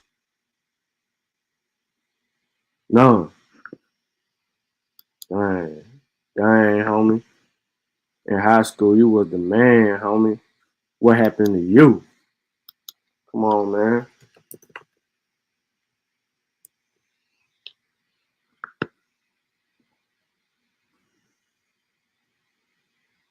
Karimio better leave Africa alone, man. He don't know what he do when he be, you know what I mean? When he be doing that, he don't know what he be doing. He should be doing something. He looking. He do a lot of begging the question, that's for sure. Sister Ballard pointed that out. But he don't know what he doing from a research perspective. He ain't answering the research question. Because how could you come to a conclusion based a conclusion that these people come from Persia according to them saying something about the region, about a particular tune? When they're telling you where they're coming from, you're not listening. You just ignored all of that. You ignored the migrational patterns. You ignored, you know what I'm saying? You ignored all that. Like you just really gave up on all of that. And that's sad. That's really sad that you just gave up on all of it. You wasn't even trying to learn, bro. You just saw something was like, ooh, look, Persia. Hold on, let me see if this is what I'm looking for.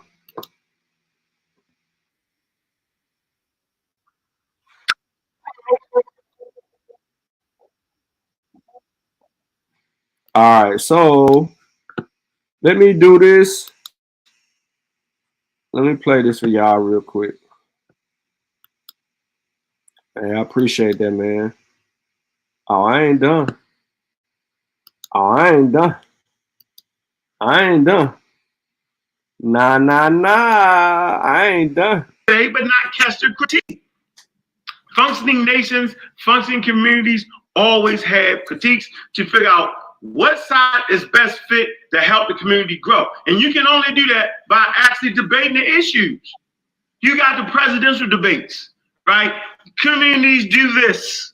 Global leaders do this. They have debates, intellectual warfare. The problem came in when we did the intellectual warfare. Some of the people watching actually thought that we was really trying to kill each other. What do you mean? We was just adding the flavor to it. So all the persons involved in debate, we all know, we always had love for each other. It was an intellectual debate. We was gunfighters standing on the horizon. And you know how it is with gunfighting. You know what I'm saying? When you throw your gun, what does that mean? That means you're out of bullets. When you start throwing slurs and that literally means, right, you're out of intellectual bullets. That really means you lost. Cedric, you're out of bullets. When you ain't got no information, you out of bullets. You throwing your gun. I'm gonna cuss you out because I'm just gonna cuss you out. I have no respect for you. That's me. I'm cussing you out. Everybody else might not cuss you out. I'm cussing you out. But when it comes down to it, you ain't got no information. Because when it comes back to the information, I'm dialed in. I'm locked in. It's on sight. Sniper style. I'm coming through. But you better listen. Y'all better go back and start listening to y'all mans. Y'all better start going back listening to y'all mans. Y'all better go back and start listening to y'all man. I'm letting y'all see this live. I don't care. Y'all better go back. Start paying attention to them. You seeing some faces on here, and I got way more videos for sure. Got way more clips for sure. I do. I said I do. What is this right here? Let's replace that with this. What is it? You ready to fight, Garfield? Oh man.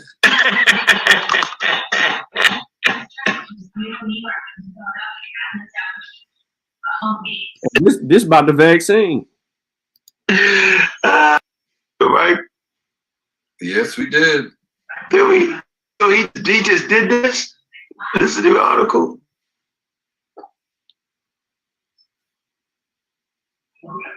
Yeah, he posted it because he's trying to say, you know what he's trying to do, right?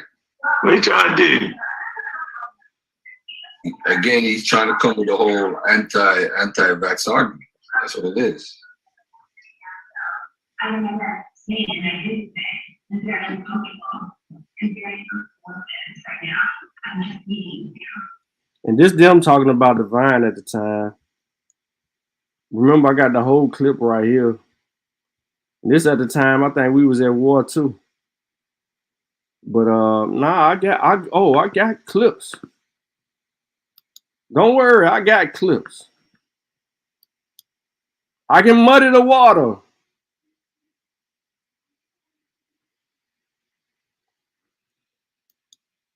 No. You understand African culture through African languages. The English language is okay. So there are words on the continent of Africa that have no English translation. I'm gonna say that again. We have found in several. I'm gonna give you an example of it right now.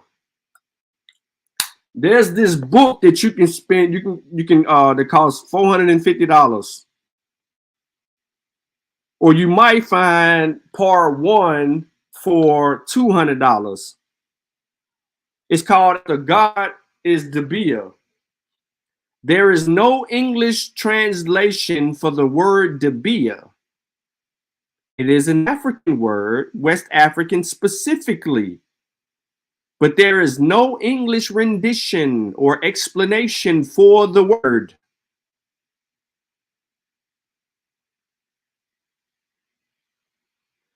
Process that, life in life. And I'm not saying that in a negative light at all, brother. I'm answering your question. But there are certain words in the Egyptian language all the way through Nsembidi and more, that there is not an English equivalent for that word. But you have to use other African languages in order to get proper context for that word and be able to understand what this word is saying. So when you ask, do you believe it's truly possible to understand African cultures through the English language? The answer is no. There is a level of knowledge that can be gained from what we can interpret, right? From many different aspects. But at some point, to get and gain a deeper understanding of African culture, you got to look at African languages, or you're going to be handicapped. And in some instances, I'm handicapped in certain areas because I'm having a conversation with Ben about Yoruba, and he studied the language. And I'm like, well, I don't see this or I don't see that in something. And then he points me in the direction. He tells me, yeah, it's because, you're going to have to get inside the language and to really fully understand the culture and how they identify with this, that, and the third, according to what we were discussing. So I yielded the floor and said, if you don't mind, could you point me in the direction of such? Because I would like to kind of get into that. And he would say, but you're going to have to study the language. Right? So that has to happen because there's things that I am not privy to and that you're not privy to argue in full scope. But that's why I can bounce something off Panther and he can say, well, do this or say this. Because most of my titles, when I talk about certain things culturally related to the Yoruba, he tells me to title them a certain way. And then he gives me the explanation behind why that is.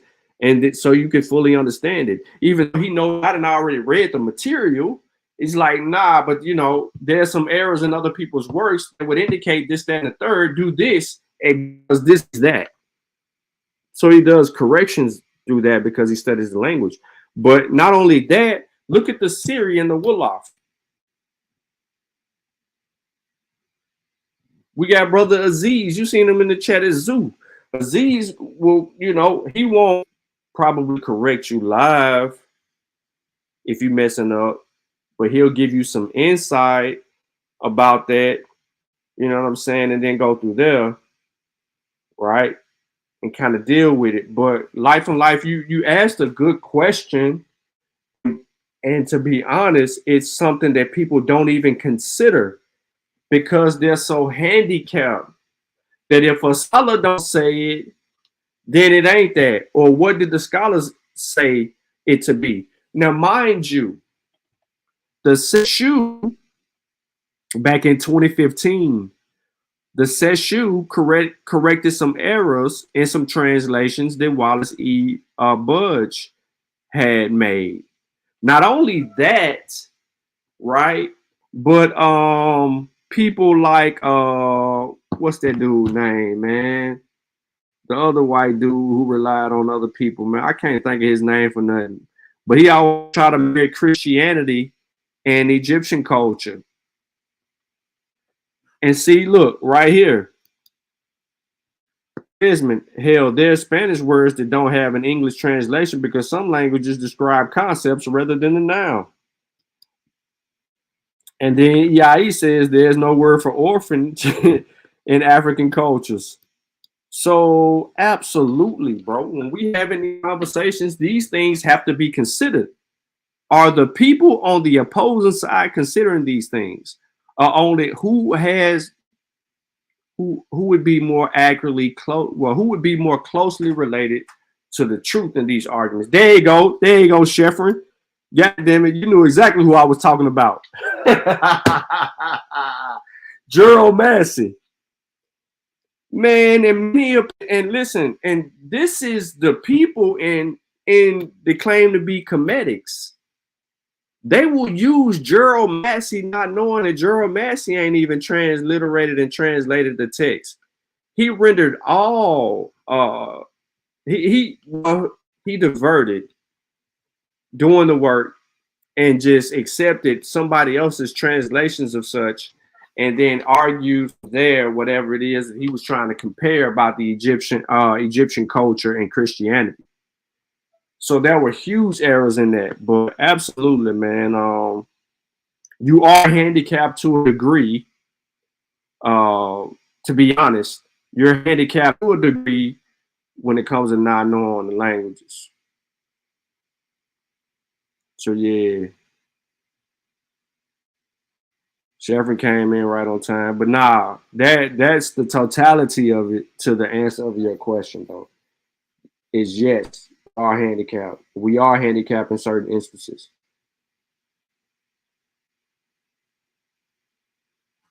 You said I had Jeff just in time.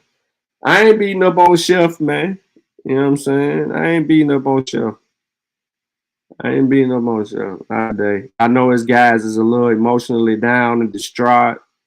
You know what I'm saying? They want to kind of turn me down a little bit. You know what I mean? They want me firing at them. I ain't even trying to fire at y'all. It just got too loud. And then I seen this dude just woofing. And I'm like, hold on, bro. You got to slow down. I know you can. No. Come on, bro. Come on. I didn't really put you on blast, Sheffrin. You listen, you ain't just a barber. You're a musician too. And you actually have gotten better in your arguments. The problem is you still handicapped because you're using your best friend, the tribe of GPT. That's what I'm calling it. Y'all new name is the tribe of Chat GPT. So when people be like, "Hey, yo, they live," I be like, "Who?" And they be like, "The pseudo killers," and then I say, "Nah, that's the tribe of Chat GPT." Yeah. He did. He was being cocky. And now he emotional. Because I guarantee you, if I was in y'all discourse or back chat, wherever Cedric at, he was talking shit and he was arguing behind the scenes. And I can tell you how it go. And Sosa was like, man, come on, man. You know, that's just Sean, man. You know how Sean do. He gon', you know what I'm saying? He do this for a little while and then he'll leave it alone. Or he might be cussing me out too, but he what he says is along the line. And then Unc like, what y'all talking about? You know, play dumb for a little while. Then he got to feel like he got to defend somebody. You know what I'm saying? You know, he got to defend his biggest cheerleader. Oh, I forgot y'all had that little beef. He said they had removed him from the pseudo killers and kicked him out the Discord. That's some bullshit. Shit, there ain't no pseudo killers without you. It ain't. There ain't no pseudo killers without Sheffrin. You a mercenary. Sheffrin to turn into a mercenary in the community.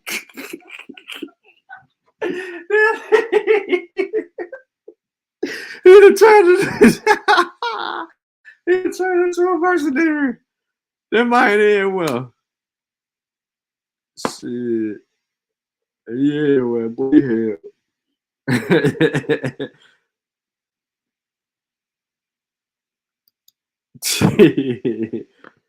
but he in his feelings now.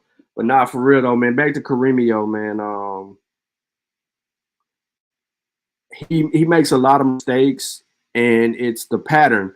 So by now, we didn't pretty much clip them up 3 times, and every time we clip them up, without counting not a coincidences clip ups, I'm just saying over here, the 3 times we clip them up, we see a pattern in his behavior, as it pertains to people on the continent of Africa and where he wants to displace them, push them elsewhere. And you did see Rob Warren come along and say something about the Hermetic hypothesis. That's one of the other arguments. And I try to have this conversation with Unc and tell him about the repercussions of pushing Afro-Asiatic, because this gives them the leverage to say, hey, they coming from the Asiatic place and they migrating back in, and then they're just only talking about that migration or that life started over here and come into there. I really do believe that Caremio is on some type of Asia argument out of, you know what I'm saying? I really am of that belief that he is trying to, he can't argue against the out of Africa. So he's trying to find legs to displace out of Africa and say, but all of these tribes are saying that they're from these places in Asia. See what I'm saying?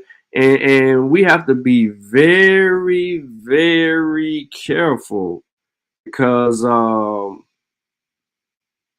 they'll do those things intentionally, and we got to prepare to fight. But what I actually did though is I did leave the sources in the description to, you know what I mean, make it up, so his people can't say that this isn't that or that isn't this. We made sure to hit home on a few things and drive those points where we needed to drive them. But yeah, man, I know the first 30 minutes of the show I was, you know, dealing with something other than what I really wanted to come on and talk about. But it is what it is at that point. Those are the only 3 videos that I probably will address from the pseudo channel, of Caremio pseudo channel.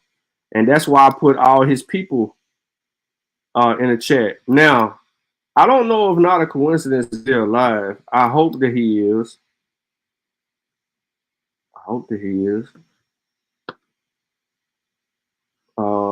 Because, oh, no, he ain't.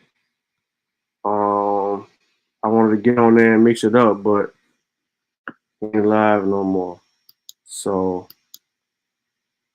if y'all ain't check that out, man. He's supposed to have a debate, but I don't know if that's ever gonna come into fruition. Okay. Yeah, I ain't with all of that, Melanated. In other news, I went to the movies and saw Bad Boys 4. We went to go see Bad Boys and 4DX. That's the only way I watch movies. And I will tell y'all right now, if y'all ain't seen Bad Boys 4, it's worth it. I mean, you ain't gonna go to sleep for those of you that's up in age. It's non-stop action, interesting storyline. And I would put this one probably supersedes Bad Boys 1 as it pertains to the growing storyline and all the action involved in it, and the curves and the twists and turns, and you know, the subtle jokes and things of that nature. Like this raised the bar, and hopefully we get another one from them, if all possible. The way it ended, it had some stuff in there that would work out the way it ended. But absolutely, man. I really hope that we can get another part of that. And Martin Lawrence, I hope he got a little bit more in him to give us one more, because those two together, since the first one, man, it's been a great thing.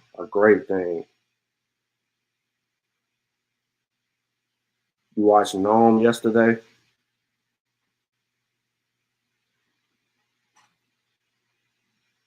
But yeah, man, I really ain't got nothing else. I need to get on this horn on checking my cousin, so I ain't gonna hold none of y'all up, man. I appreciate y'all tuning in. I ain't see no questions, so we out. What I'm trying to say in the final analysis, once we take control of ourselves, we have to stop being imitators and be innovators. We realize we've got a continent 12 million square miles. Wherever our bodies are on the face of this earth, our cultural and political heartbeat is in Africa. Whether you ever go to Africa or not, that is your home, that is the home of your spirit, and that is the heart and meaning and definition of your commitment. And none of us, any place in the world, will be free until that continent is free. The Masi Warrior Clan was created because myself and others like Brother Nahisi saw a need for a young African group to analyze information concerning the African phenomena with no bias, with rigor, and with scholarship. We created the Masi Warrior Clan for the purpose of being an expert research team, of being a team that produced products, a team that was capable of producing products for African people globally to dispel myths, rumors, and provide them with accurate scholarship.